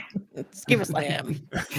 everybody go get the game, get in there and do the Skeeva Slam, and then send the picture to Skeeva and let him know that you want to do it. Yeah, right. Awesome. Thanks, Richie. We appreciate you being here tonight. And Thank you. please, seriously, come back anytime you'd want. I would love to have you back on. See you. Thank you. Bye. Bye. See you later. Talk Bye. soon. Fantastic interview, man. Richie is. I could have talked for another hour, man. I literally have another 10 questions that popped into my head. So And he's yeah, so we definitely nice have to have him too, back. man. Oh, the whole team really is awesome, man. From Mhm. from out of Australia, they're just awesome. It was funny. I remember we were at Gamescom in Germany in the fall, actually in late summer, and Richie walked into the room, and Skeeva looked at me and he goes, "Oh my God, that's Richie Estes from Richie's Plank," and I'm like, "Oh crap, yeah, it is. You're right." So we were kind of like geeking out, and then Richie came over to Skeeva and was like, "Oh my God, I just want to tell you that I've been wanting to meet you for the longest time." So it was so weird that like He we was were geeking like out, too. we were geeking out over Richie, and then Richie came over like, "I'm a huge fan. I love you guys." So it was so cool. And we've had the chance to work with them and hang with them for a little while. So it's just a lot of fun. And guys, it's a great Yeah. game. I mean, we're gonna get into platformers more tomorrow and Virtual Strangers and some of the details and talk about platformers in general, but I mean, I don't know. For me, I think it's some of the best VR gaming you can get into when you get into a platformer, and you can, again, that whole mindset of it's not VR if I can't look at my hands. It's not VR if I don't feel like I'm first person. If I, you have to like. I never felt like that playing this game, though. No. Never. I've never felt like that playing any platformer. Some of the best No. experiences I've had in virtual reality. One, I've been with a gamepad, not even touch controllers. I've had great experiences with a gamepad, and it doesn't have to be first person. I mean, I love first person. You guys all know I'm a huge first person shooter You play fan shooters? in VR. Maybe, but I mean, I'll try different experiences. Edge of Nowhere, one of the best games I've ever played in VR, and it was an early Rift game. But Yeah. that to me was almost a platformer. It's more of a horror adventure game, but you play it almost like a platformer in a lot of the portions of it. because you control a character third person. And actually, you played that with a gamepad too, by the way. Right. It was that early of a Rift game. That's one of those games right now. Like, if you ever decide, if you're been a standalone player only, and you've never had PC, and you decide to make that jump and get a PC, and go to the Rift store, download the Rift store, and go get Edge of Nowhere before it goes away. I hope to God it doesn't ever go away. But it's one of the best experiences you'll ever play, and the graphics almost stand up to today's games. Seriously, it's that good looking. But that's a platformer. Why can't we do more of why? And again, why does every platformer have to be? It doesn't have to even be like a Mario type platformer. It could be like Edge of Nowhere, where you have an edgier, scarier horror feel to it. But there's some great platformers, right? The Moss series, that's a platformer. Yeah. Then, and you know what? I would put this right up there with that. With Astrobot, with Little Big Planet. I love those games, and this is right up there with it. Yeah, I'm 100% with you. Like, and I love Astrobot. I think it's still today one of the best PlayStation VR games. I really, really liked Ven a lot. Like, to me, I've never played when I got into Ven, I'm like, wow, this game really blows me away. And it was removed enough from Astrobot to where you had such a drought of no platformers when that came out, and it came out for standalone where there was none. And it was one of the first platformers. So Ven really blew me away. Like, I was just in love with it, and I played the crap out of that game, and it was hard, and it was really, really good. And then, Lucky's Tale had come out on PC only in between those times. Right. And then it did eventually come to the Quest. But I am not a huge fan of Lucky's Tale. I have to tell you, I'm just not. I like Lucky's Tale more than Ven. So, I haven't played either. I mean, I'm not saying I don't like I'm not saying I don't like Lucky's Tale, but to me, it's a throwaway almost. It's too easy. It's too much kids game. Like, I never felt any challenge in Lucky's Tale. I never felt like that point where I was like, oh my God, this is such a hard game. And Ven did give me that feel of hard game. And Astrobot had levels too that were hard. Oh, there was some definitely harder levels in Astrobot. Yeah. But this game, man, is that right level of frustration, but just I need to get through this, Boy, we are all over the place here, man. So Todd, you said you like Lucky's Tale better. I said I like Ven better. Inferno 9 says Ven is great. Chris 9989, I liked Ven more than Lucky's Tale. Distracted, I think Lucky's Tale is better than Ven, which you got to play right. Newport. Michelle B, Lucky is better than Ven. That's crazy. Have you tried time challenges in Lucky's Tale, Eric? Yeah, I did do the time challenges. They seem like they're a little bit more tacked on to me and not actually like part of the actual game. But yeah, I should probably give that more of a try for Lucky's. Virtual Stranger says definitely Ven over Lucky. Weston, you agree? Yeah. I also had someone asking what our shirt said multiple times. Yeah. So they say straight out of reality. Yeah, straight out of reality. This was a gift from a good. Wait. Oh, D. If you were there, we would have got you. You didn't come. Yeah. This was a gift at GDC. We had a gift from. You guys remember a few episodes back? We had Brandon from HTC on to talk about launching the space station. The space station with a Vive Focus. And he had these amazing shirts made, and I love the name. The whole idea or the whole thought behind the shirt is that straight out of reality kind of thing. And you can see that the Vive logo is in there. And Todd, turn around for us. You can see a little. Well, it's the Straight Outta Compton T-shirt that's been reimagined for Straight Out of Reality. Straight Out of Reality, so, which is great. Yeah, we turn around. It's got a little Vive on the back, which is awesome. But yeah. Yeah, super cool. I mean, tomorrow night we'll if you like this debate over platformers, come watch Virtual Strangers tomorrow night. Myself, Roots, Wes, D, my triumphant return to Virtual Stranger of the Night, coming back. It's about damn time. People thought Wes fired me. People were like, Wes fired you. You're not on the show anymore. Like that bastard. Bastard. D. Orland Hooper's here, D. Orland Hooper's jacked, yo. I think I like your version better than Todd's. No, I just want to say I wanted you to play. You did a better job. I just wanted to falsely use my soundbite. I just wanted you to play. Yeah, I'll cut her up. Okay, Exactly. there you go. All right. Well, thank you again for Richie for coming on. It went a little bit longer than I thought, but let's do this. Let's talk quickly about GDC. We'll kind of recap some of the games that we saw at GDC, some of the things we got to do, and then I just want to get into hitting a couple of the games that guys, I am just super excited about some of the games that are coming for all platforms. Really, we have a lot of really good games coming. There's going to be, you always have that time, the year where you get past the holidays. We had a really strong holiday season. PlayStation had a strong holiday. Quest definitely had a strong holiday. Even PCVR had some holiday stuff, and now we're about to come into that season where gaming picks up again before you get to those hot summer months where things die out a little bit. So I do want to get into some of the games that we're super excited about, and I am just super stoked for the VR that we are about to get into. There is some freaking amazing games that are going to be coming. So yeah, I'm really excited about that. But let's first, Todd, GDC. Your second GDC, my third GDC. What was your overall thoughts of the Game Developers Conference in San Francisco in 2024? It was a little bit smaller than last year, which I thought was a little surprising.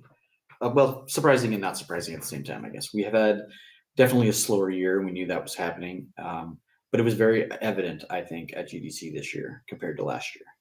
But that's not to say that it wasn't crazy. Like, there was tons of weird things, tons of VR, and a huge presence from Meta as well was there, like with a massive booth right in the middle of the joint. I think they had 8 play booths inside their booth where you could test out games. It was crazy. Yeah, and they had some really good games in there too. Some of the stuff that we haven't even really kind of seen before, which was cool. Yeah, and some classics and some newer ones that have just recently, like Ghost of Tabor was in there. You could go in and play through the tutorial in the shooting range. Yeah, I think you had Ghost of Tabor in there. And again, this was Meta probably had one of the larger booths on the entire show. Oh yeah. Which is, you got to remember, Game Developers Conference, the expo floor is pretty much all games.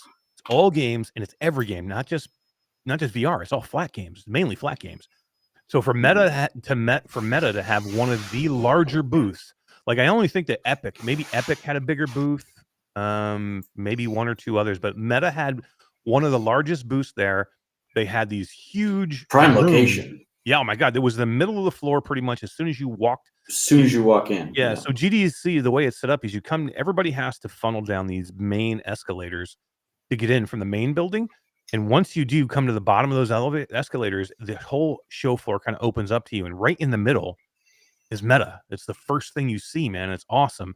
And like Todd was saying, they have Meta had all of these individual closed-in booths with windows, so you could see what was happening on the inside, but you're still comfortable. That's one of the hardest things with VR and doing demos on floors is you're in a VR headset, and sometimes it's hard to do VR when you have no barriers in between you and what's happening on the floor. You have people walking through your booth to get to another booth. Right.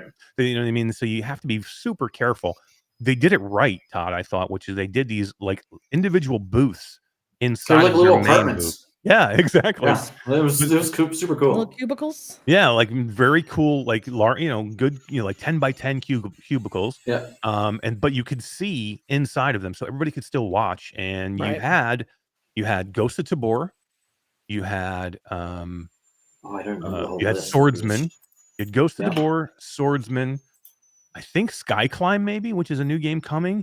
Yeah. They had a new game that we actually got a chance to try, and we have some footage of me and a few people playing called Eggscape, which is a mixed reality game, which is awesome. So good. I got so much footage. I got footage inside and outside the headset, so I can't wait to put that video together. Yeah, it's like it can be a campaign mode, but it's mainly a multiplayer game where it's all mixed reality, and it's really, really good. I got a chance. It's like BAM on steroids. Yeah, exactly. I got a chance to play in a group with Eric Hartley, myself, and Zalushi, all great content creators, and we got a chance to play. It was super fun. Who did you get a chance to play with? I played with my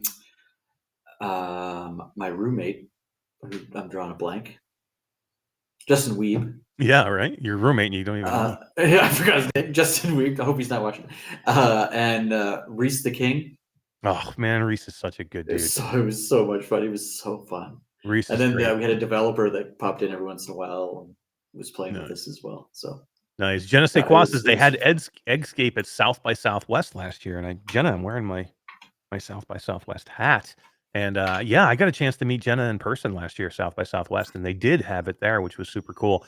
I actually got a chance to try it there, and I demoed it again at the in Las Vegas just afterwards. They had an amusement expo, and this Eggscape was mainly going to be a location based game at that That's point. correct, yeah. And we were talking to them then about, look, you need to put this on the Quest. You know, location based will be fun. I'm sure you'll do okay, but you need to get this game on the Quest. Tasselhoff says, is it Rise or Reese? It's Reese. It's Reese. Yeah. Reese the King. Reese the King. He's a great content creator. He's also the community manager for Swordsman, and he's really good. So I got the list of games. So inside the meta booth, they had Samba de Amiga, Assassin's Yeah. Creed, Arizona Sunshine 2. That was on one day. Every day they rotated the games that you could play. Day 2 was No More Rainbows, Gym Class, the basketball VR game, Mm-hmm. Swordsman, and Ghost of Tabor. And then on the final day was Drop Dead the Cabin, Home Invasion. It was like a mixed reality day. Laser Dance was the other one. Dude, hold on. I had so much fun. The footage I have of me Fucking is so Laser good. Dance is amazing, guys. I can't wait just for you Listen guys to see me. this. Yeah. Listen to me. Do not sleep on Laser Dance. It I was so had a good. blast in this game. So Laser Dance is, you guys remember that the Mission Impossible scene where he's got to like maneuver through the lasers? Right. That's what this is. It's basically no. an escape room laser game Oh no. where you dude. have to, so it's mixed reality. You place 2 buttons on opposite walls. Okay, so you have to like you map out your room. You place a button on one wall. You place a button across the room on another wall. Then you hit the But start you map button. out your whole room, including Yeah, the you have to furniture, because yeah, they you all map out everything. become part of the laser maze. Yeah. And then you activate the lasers, and you have different levels that you have to kind of progress through, and the challenge gets harder and harder. And basically, you're trying to make it from one button on one side of the room to the other side of the room. Oh God. And it's pretty basic when you start. Like it's just okay, like kind of ease yourself and maneuver, you know, physically in your space to the other side of the room, and then it gets smaller. And then Oh, it God. gets, you know, what you have to move gets tighter. And then at one point, Todd, it was so low, I had to get on my belly and crawl on I the did floor too. Yeah. to get I underneath. did a combat it. roll. I couldn't even roll. I was like, if I roll, my shoulders are going to hit it. So I couldn't even, I literally had to scurry like on my belly to get underneath it. And I did. And then they start to move, D. The lasers are not stationary and you anymore. got to time it. They start to move and swing, and if one touches any part of your body, you lose. So it was super cool, and it was like very competitive. Like all the other creators were trying to like go against each other, you know, in this dance of freaking laser. I when I got into it, I'm like, the laser dance, what is it? I mean, this is like a Beat Saber thing. I'm gonna hate this. And then I get in there, and it's not I mean, you almost feel like you're dancing because of the way, especially when there's movement, because you have to like get the pattern and you have to move with the pattern. You know, it's like, think about it this way. You know those levels where like in like what's the dungeon game, Dungeons of Eternity, where you have like the axes swinging and you have to like move through them, like time them. It's like that, but with lasers, and they're going all different directions. It was just one where the lasers go into a circle on the floor, and then it's just a wall, and then it opens up, and then it goes down. So you have to like dive through the hole. Oh my God, I forgot about that one. It was so crazy. So it's like how am I gonna get through there? I'm gonna have it's to like do an eye of lasers. It's like an eye of lasers that gets larger and smaller, and literally, it's like 2 feet off the floor. So literally, I dove through and had a dive roll through the freaking thing to get through it. It was crazy, man. I'm gonna have to talk to Steph and see if she can get some video of you playing this, dude, because I need to see this. I have footage of me. Like I had all my camera gear set up to record me doing it. I'll do a video next week about it. And yeah, it was so much fun. I mean, I love Ghost of Tabor. It was great to see that there. I mean, but for me, it was the two things. The two things new ones. The two things I did with the new ones was Laser Dance and the Eggscape, which I have done already, but it's just so good. I love doing it. So keep an eye out for those two games. Probably later this year. Laser Dance, I think, sooner than later. But Eggscape and Laser Dance are both pretty quick. I think actually. Yeah. They did have a couple others. There was an RC car one. RC. Yeah, I didn't get a chance to do that. I had to run to the airport. It was my last day. It was pretty good.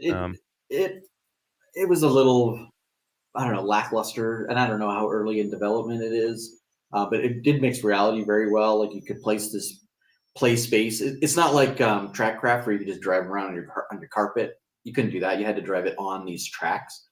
But they were like procedurally generated, it looked like, because every time I made a play space, the track was a little bit different. And then it was more, I don't know what it's called, but when you go out into like Sedona Desert and you rent a Jeep and you track up those rocks and stuff. Oh yeah, yep. It was more of that. It was very slow, meticulous, trying to get around these tracks. And it was cool. It's got potential for sure. I mean, to me, there's no Laser Dance. Yeah, to me, some of that stuff's going to be redundant now because we've already seen it. Like Trackcraft has been out there. Yeah, Trackcraft did a really good job. So it's I still just want to go back to Blaze Rush. Not Blaze Rush. What is it? Blaze Rush. Yeah, Blaze Rush. Yeah. I want new tracks for Blaze Rush and get back into Blaze Rush. Can we start streaming Blaze Rush? People now. Can you talk to them, dude? Maybe. Yeah, maybe. Might just laugh at us, but I mean, I will say I'm gonna do a little self promo here for Flat to VR Studios. We did announce officially, so we broke the news here on that Thursday on the show of Flat to VR Studios, Impact Reality, merging, doing Flat to VR Studios. But we actually did the press release for it that Monday of GDC, and man, it blew up. It blew up even bigger than we thought it was.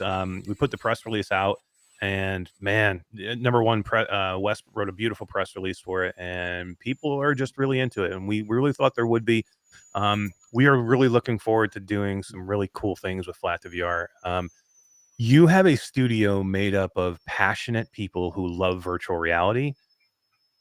These things, as long as we do what we want to do, or we can do what we want to do, we're going to make great games. Because we know what we want to play, and you don't get that very often from studios. There's studios that are out there that the developers never play VR. Like I've had these conversations with developers, and I'm like, "Have you ever played this game or tried that game?" And they're like, "No, not really." And like they're like, "Well, I'm only ever in the headset when I'm testing my own game." So there's a lot of developers that aren't even virtual reality fans. They just make games, and that's what they do. Yep. No, it's amazing. It really is unbelievable. You don't have to be a fan to make a game. There's just some super talented people out there that just know how to make games. You don't have to be a fan, but for me, it helps though. Yeah, I think for me you have to have some passion or at least knowledge about what makes a good game to hopefully be able to make really good games and have a passion about it. And I think that's where we are. So I think that announcement was really cool during GDC. That happened on Monday, and like every press service picked it up. It was on multiple podcasts, which was great. So we're super excited about it. We I mean, literally the reason I have no time, guys, is I am working every minute to make sure I can bring you guys some of these amazing things. So yeah, that was cool, man. There's some pretty cool stuff coming. So yeah, there is for sure. What else do we got, Todd? We got Nope Challenge was there, which is like a new. Nope was there. It was cool. He was scaring the crap out of people. It's a Face Your Fears kind of game. It's like the new version of Face Your Fears. Yeah, so you have like a nope button on your arm. So if you get in there and it freaks you out too much, you can actually hit the nope button, and then it brings you to a level where it's like Zen, and you can calm down. It's like a koi pond and like sand things where you can kind of brings your heart rate down. It does get pretty freaky. It does. It has spiders level where you have to interact with a whole bunch of spiders. It has a climbing level where you have to do heights, and then it has a clown level where you have to like navigate a whole bunch of different clowns, and it has different levels of intensity for each level. So, and some of those levels actually cross over to each other, which makes it even more scary. I know you're talking about. You're talking about the climbing level. The climbing level, yeah. Spiders dressed as clowns? Oh my god. It gets so freaky. It gets so freaky. Yeah.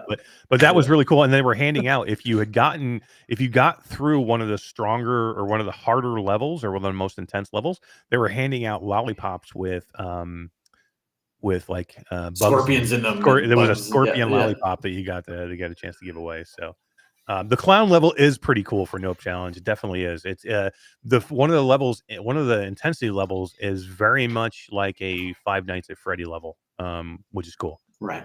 They do a good job with it. What else did we see there? Sky Climb was there. Sky Climb has a new game. They were showing there. V Rider was there with their little motorcycle attachment thing. V Rider, did you go do that? No, but I played it already. Like I've had early access. Yeah, to but it you to help didn't them do the with some thing. stuff. No, there was a big lineup when I walked by, and I didn't want to bug them. Like, I'd rather the public play it than me. I can play it whenever I want, but yeah, to try it with that motorcycle attachment, I want to do cool. that Because I ride a bike, so I told would have been. I told him you need to. Cool. I'm like, you need to send me one of these things, man. I need this attachment. Yeah. So if you guys don't know, V Rider is it's a motor, like a super bike. It's a super bike moto. It's the partnered super bike. So it's like NASCAR is to Gran Turismo 7. It's super bikes is V. Yeah, it's a super bike series. It's called SBK. I think it's a main series more in Europe than I think here, but it's world, it's global. But they're actually partnered with V Rider. So you actually have this series inside of the game, and so you have legitimate bikes, legitimate riders that you can pick. God. All the decals and stuff. All looks super cool. This has not been done in VR yet. It is like Gran Turismo style graphics too. Like when you're racing around on those bikes and you're good. like whipping, like it is good. Yeah, and they had a controller. People who are used to VR throwing up. Oh god, It yeah, is absolutely. fast. Oh wow. Fast. So they had a peripheral there that they're gonna end up selling, and basically what it is, it's a metal stand. So you sit down in a chair, like you would sit down in a motorcycle. So you're sitting in a chair, and it has this little metal stand, and on the metal stand is like a pole sitting straight up, and then it has a T-bar on it, and it has spots where you can put your controllers, and then you can actually rev one of them. You can do that just with the controllers. You can use buttons or the revving. Yeah, but the bar helps. But the main bar is on a huge spring, and you can move it this way or this way, so you can lean just like you would in super bikes. You can actually take in your chair. You can lean left or lean right, going through the turns. So you have that huge spring of this thing, and it feels. But and when you're in the headset, it feels like you're sitting on a motorcycle and you're going through the turns and you're using that throttle to do it. Such a good idea to make the peripheral with it. You don't need to have the peripheral to play. It's going to be awesome without it. But man, the peripheral blew me away. V Rider. Yeah, it was cool. V Rider. Yeah. Coming, I think coming to App Lab, I think in April or sometime in April, I think. Yeah. Which I think it's on the list of some of the games we're going to talk about. What else? Anything else big there? They were showing Racket Club. Resolution was there with Racket Club, and showing a couple other games that Resolution Ionia. But were they there? No, not Ionia. Alicia. Oh yeah, Alicia was there. Guys, you remember the long-awaited MMO, RPG MMO, Alicia? You know, the one that was like kind of like working alongside with Zenith. You know, they were kind of battling who was going to launch first. And Alicia decided to slow down and just trying to make things and do things right. They are getting close, Todd.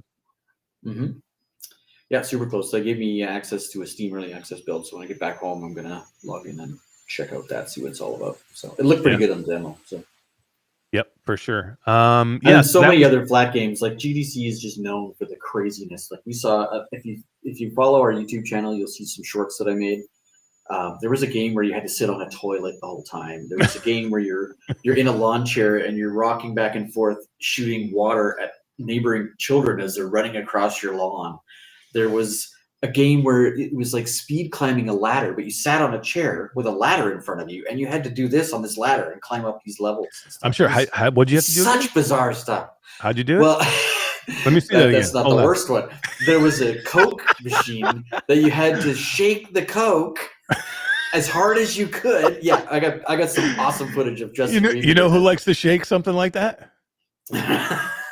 My mom. Yeah, right. And then you would let go of this Coke bottle that was like a controller, and then it would the bottom would fall off, and it was to see how far up the bottle would shoot because of all the Oh, no carbonation that way. worked out. I did Some of see a the couple most of these bizarre too. stuff. I saw one was like a garbage one where you had to like throw garbage. It was and they had Oh, the like trash garbage all man. around Yeah. the trash man one. That Yeah, was yeah. interesting. There was one where you put on these giant wings that were like 3 or 4 feet long, and you were a mosquito in a house, and you had to flap your wings and avoid the people that were trying to kill you because you're a mosquito in their living room. Like Holy such moly. bizarre stuff. Like GDC is just it's so much Insane. fun. There's so much Yeah, to it's see. insane. Yeah. There was also Arcade Paradise there, off the floor, but you could go demo Arcade Paradise, which is a great game that we're going to talk about a little bit more coming up. I have a video coming up for Arcade Paradise. You know me, I've got the arcade bug right now. So Arcade Yeah. Paradise is a game that's coming, flat game that they have fully realized into VR. Very popular flat Steam game that they have kind of built from the ground up to do it in VR, which is awesome. I'll show you guys all about It's really that. cool. Yeah. And then they are also There was showing... also ArcXer 2. The developers were there showing ArcXer 2 behind the scenes.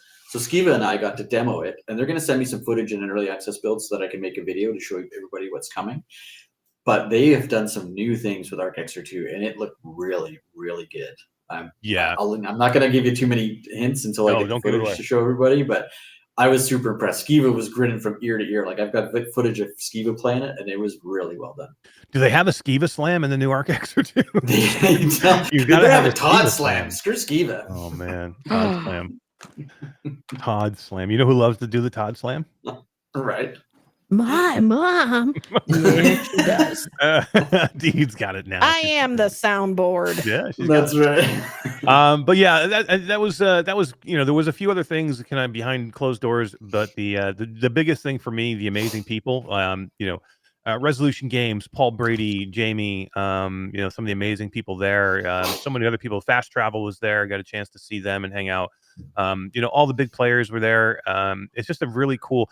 The XR industry was very well represented. There was parties. Again, remember this is all gaming, right? This is all gaming. It's not just VR. This is all gaming. And every night there was a very big after event, either thrown by Meta or just thrown as an XR party. And there was hundreds of people there. In the XR industry, lots of content creators, lots of developers, lots of media. It's just very good. Sandbox VR hosted 2 events throughout the week at night, and letting people just go in and do whatever you wanted to do in their VR studios. There's hundreds of people in their venue. Like it was great networking.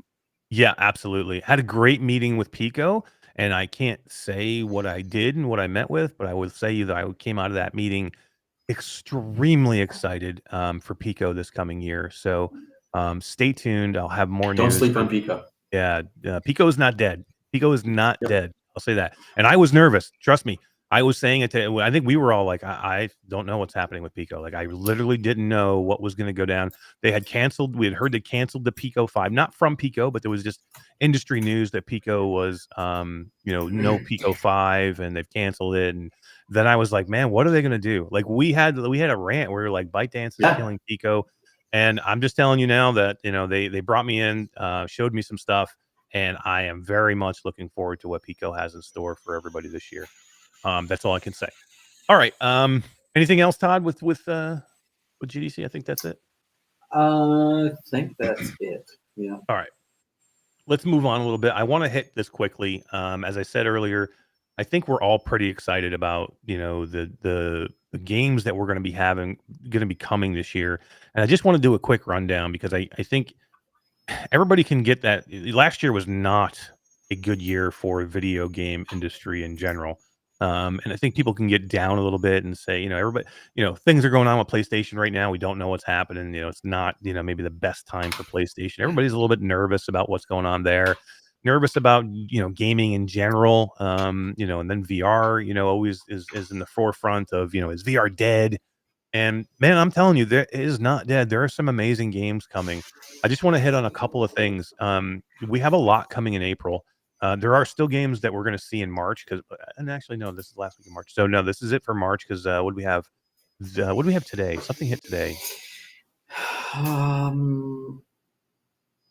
have I to can't check remember what because it I don't was. want to say if Something I'm hit wrong. today. Yeah. But April is going to be big. So just going to give you guys an idea. You have The Last Safe Place for PC VR, Escape Simulator VR for PC, C That's what I Smash want is to say before you go too far into this list. Mhm. Is a lot of people seem to think the PC VR is dead, and this list Yeah. is full of PC VR titles. full of Like, PC VR. it is with the PlayStation VR being able to connect to your PC nowadays. Everybody using Quest Link or Steam Link on their Quest. I don't think PC VR is going anywhere. This list has proven it. Yep. Thank you, Wes. That was what I was thinking of. Overdark was supposed to ship That's today, it. launch today, and it actually got pushed till tomorrow. Right. Yeah, and what Wes said earlier, that's the other one we're going to be covering tomorrow night. So Max Mustard and Overdark. So C Smash is finally, which people love C Smash, man, and it's going to Pico and the Quest now. Mutant Mhm. Boxing League VR for PC VR, Blacktail VR for PC VR, Toy Monsters, which is a very cool title. It's going to Quest. Toy Monsters is basically Plants vs Zombies VR. Yeah, it's going to Quest proper. It's been on the App Lab for Oh, okay. Is that what 6 it or is? 7 So, months. I did a okay. review on it back in October, and it's just now going to Quest Store proper. Yeah, I think it looks super cool. I have not played it yet, but go check it They out. went with the publisher of Ghost of Tabor. Do you have your Ozbot with you? I do. Yeah, it just totally zoomed out. I just noticed that. I'm like, I wait a minute. moved Do you my have your hand. Ozbot? What are you doing? You can't do those hand movements. Everybody Everybody loves you doing your hand movements. By the way, that you've been doing. I'm gonna have to X-rate it. We're gonna have to X-rate this show because you've been doing all these funky hand movements. I know, right? Let's see. Dungeon Full what's- Dive, PC VR. What were we gonna say? The developer, the publisher of Ghost of Tabor. Beyond Frames. Totally Yeah, they're wrong. doing Toy Yes. Monsters. Yep, Beyond Frames. They're doing Toy Monsters. Yeah. Mixture is a game that we've tried on Quest before. Very much a Moss-like game. It's heading to PC VR and PlayStation VR 2 in April. This is another one that I just got keys for last night. I haven't even passed them out yet. I was given keys for the Crewcast and for you guys for Big Shots. We have Big Shots coming on to PC VR, PlayStation VR 2, and Quest. I was given keys last night for each one of those platforms for the Crewcast and cool. you guys also. Mm. So something we can try. Big Shots. I've tried Big Shots like demoed for like 2 years, man. I'm like, when is this game coming? Like literally, I've been demoing this game forever. But it looks really cool. It's like a very cell shaded, almost like Borderlands mech game, but very fast paced, very cool. I'm really looking forward to this one, especially on PlayStation VR 2. Soul Covenant, which does look awesome, is coming. Strike Rush looks awesome. Tiny Archers looks really good. That's coming to Pico and Quest. It's another one that is available on App Lab and now going to the Quest store. It's good. I did a early access to that, and it's good. It's a tower defense kind of game, but it's good. Yep. This one I don't know. I don't know this one. Umurangi Generation VR. I have no idea what that is. Strayed VR is coming on April 19th to PC VR and Quest.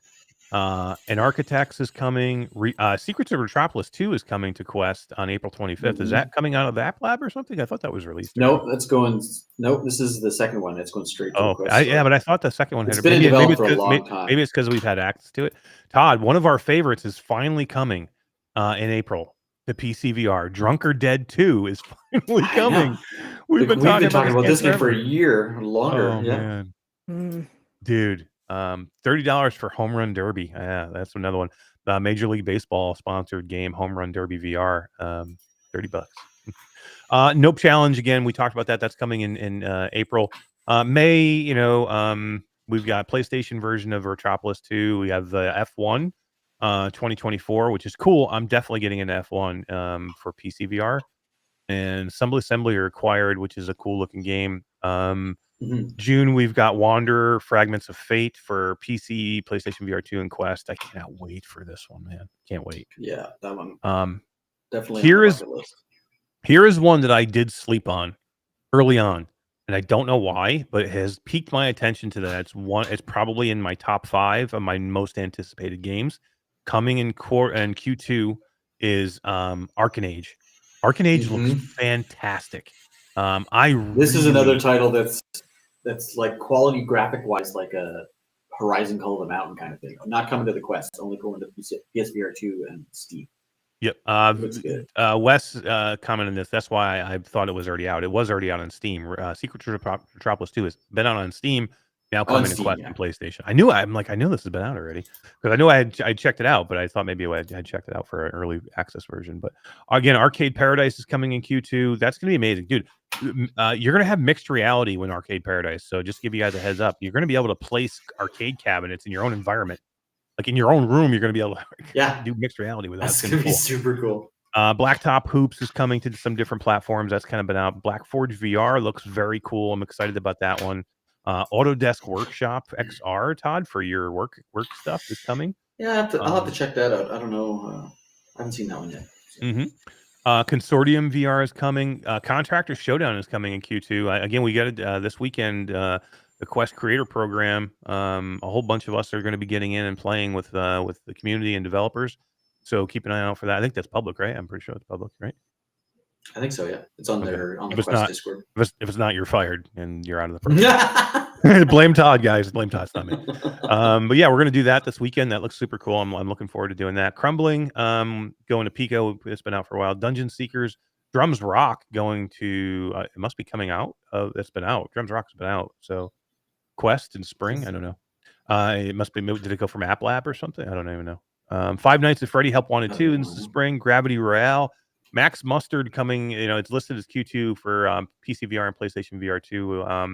Another game that I'm really looking forward to, Masters of Light. Masters of Light is a hand tracking game where you're basically, it gives you feelings of being Doctor Strange, and it's so freaking cool. We should, I would love it. Maybe we'll talk about it next week. We'll grab there's a trailer out.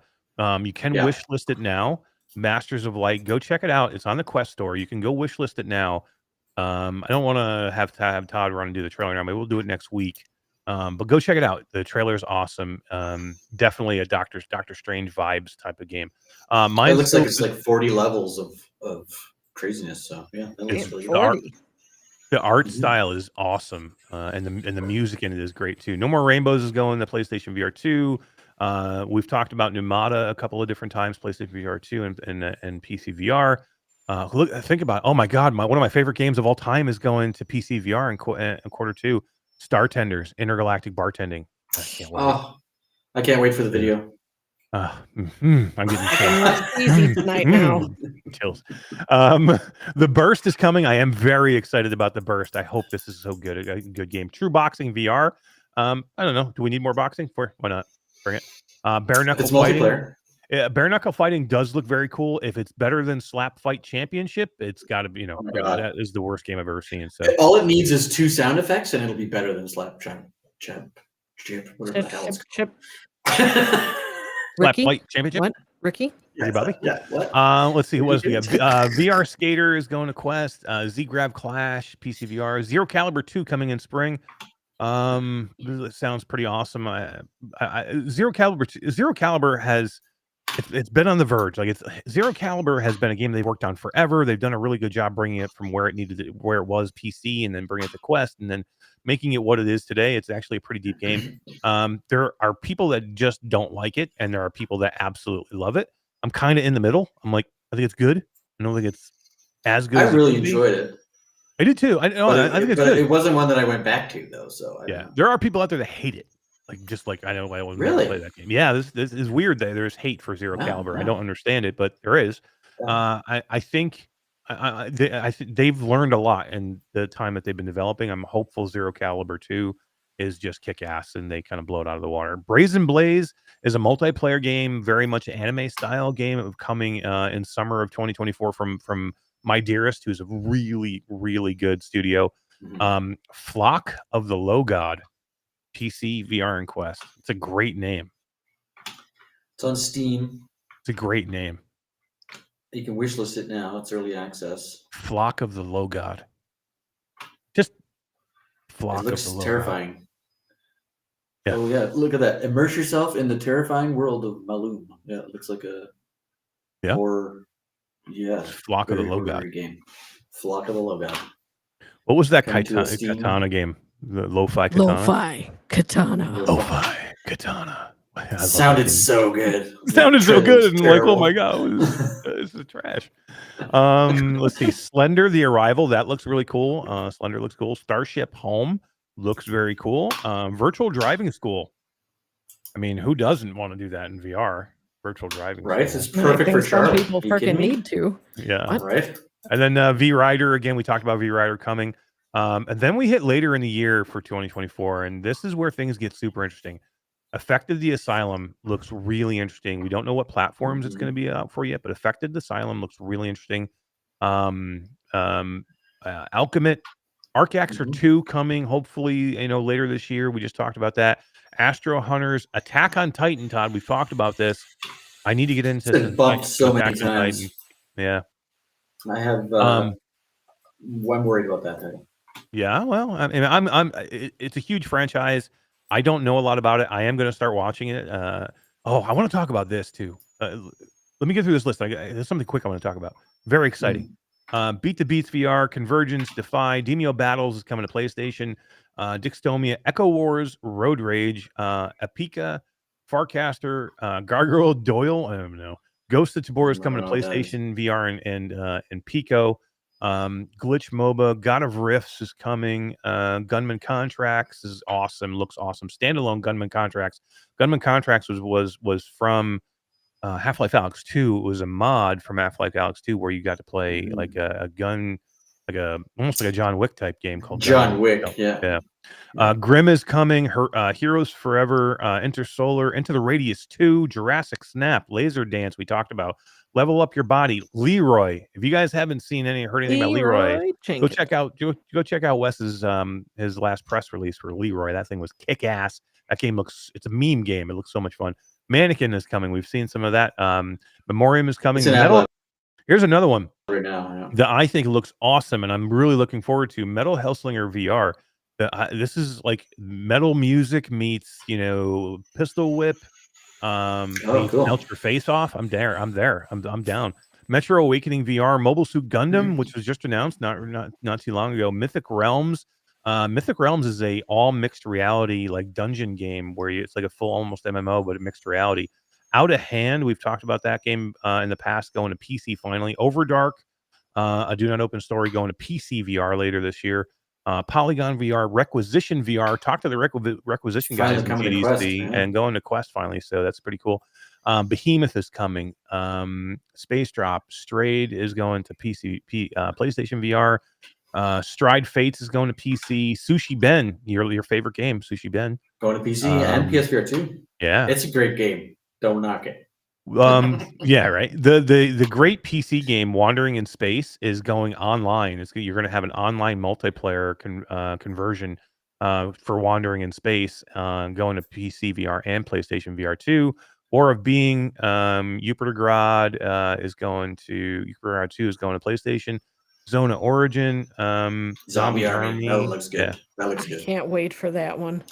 Yeah, that one looks good. There's so much there. So many.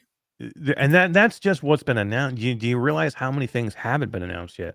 Like, I already know 15 more titles. I think I know right now that are not even on here that are coming. 15. Yeah, this is gonna be and guys, I don't have a ton. Like, there's probably 30 more that I don't know about. Like, yeah, so to me, that's the reason when I wanted to cover these.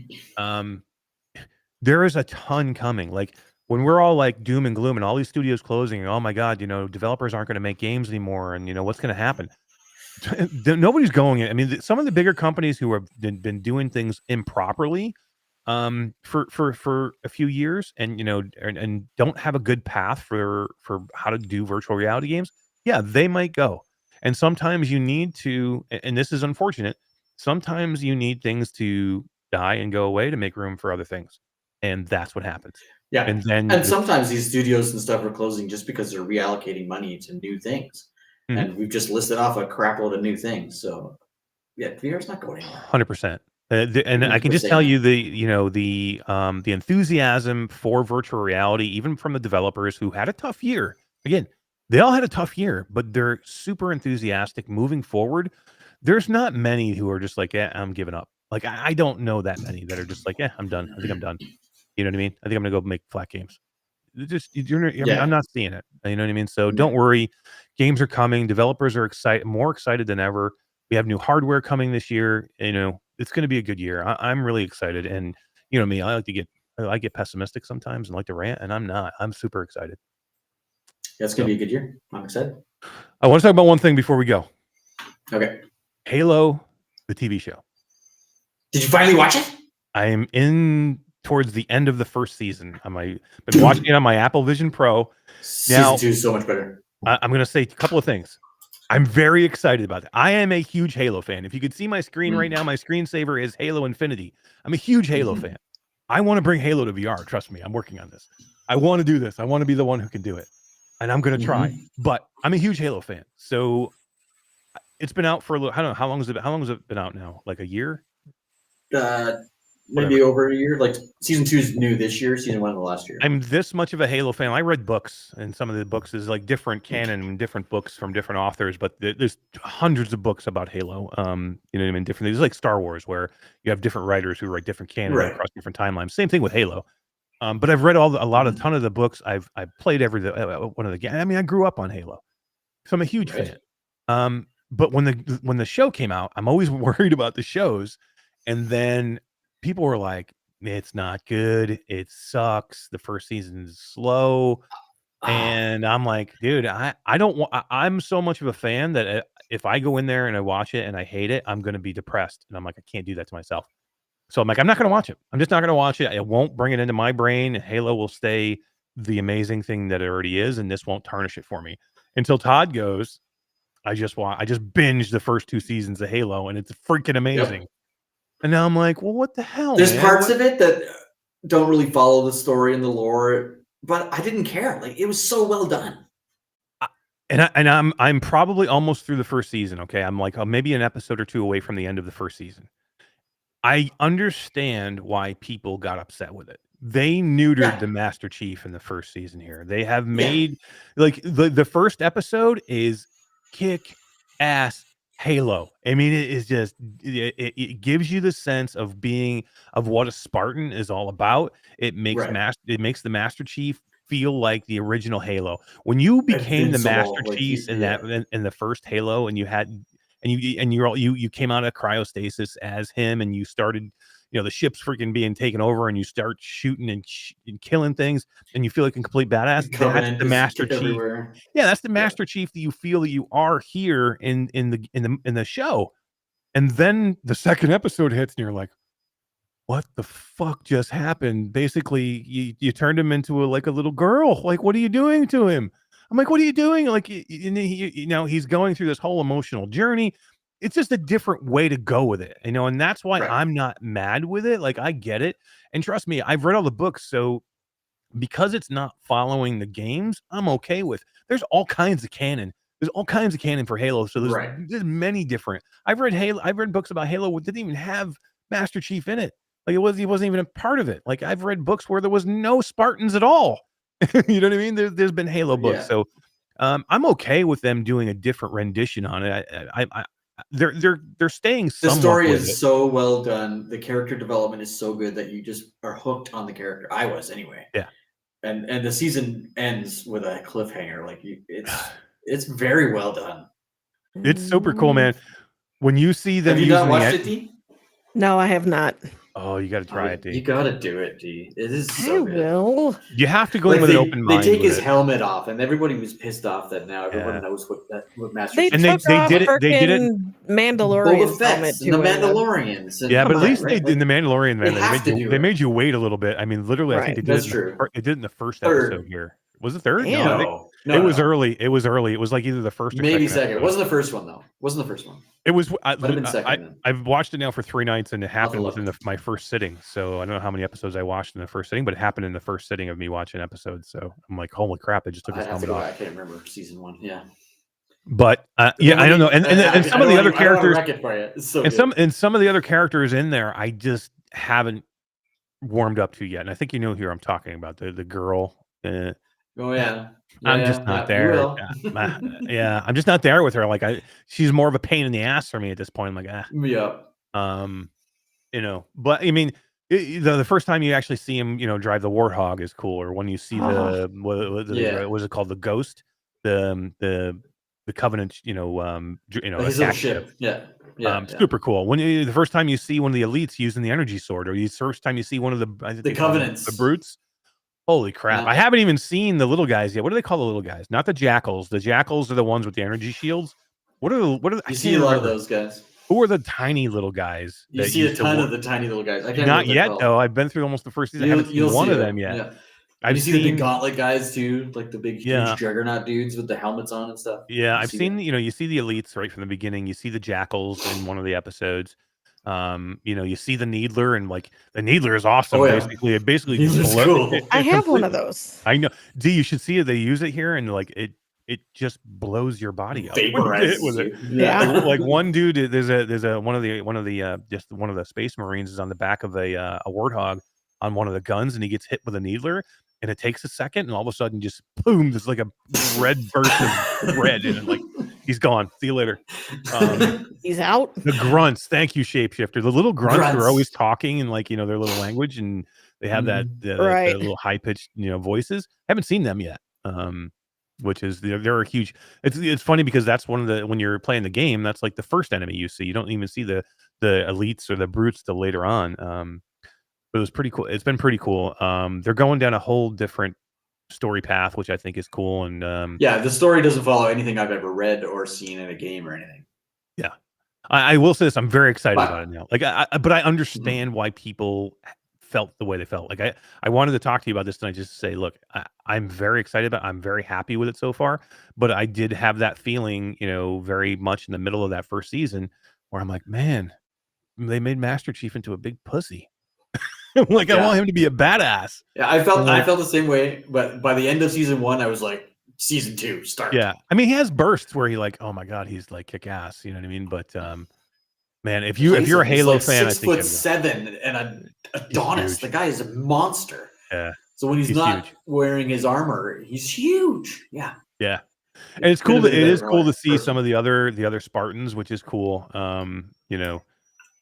It's different. It's definitely different. I do like it a lot. I'm gonna probably go watch some tonight. Before I go to bed, I'll probably try and get through that first season tonight. I'm glad you started watching it. It's cool.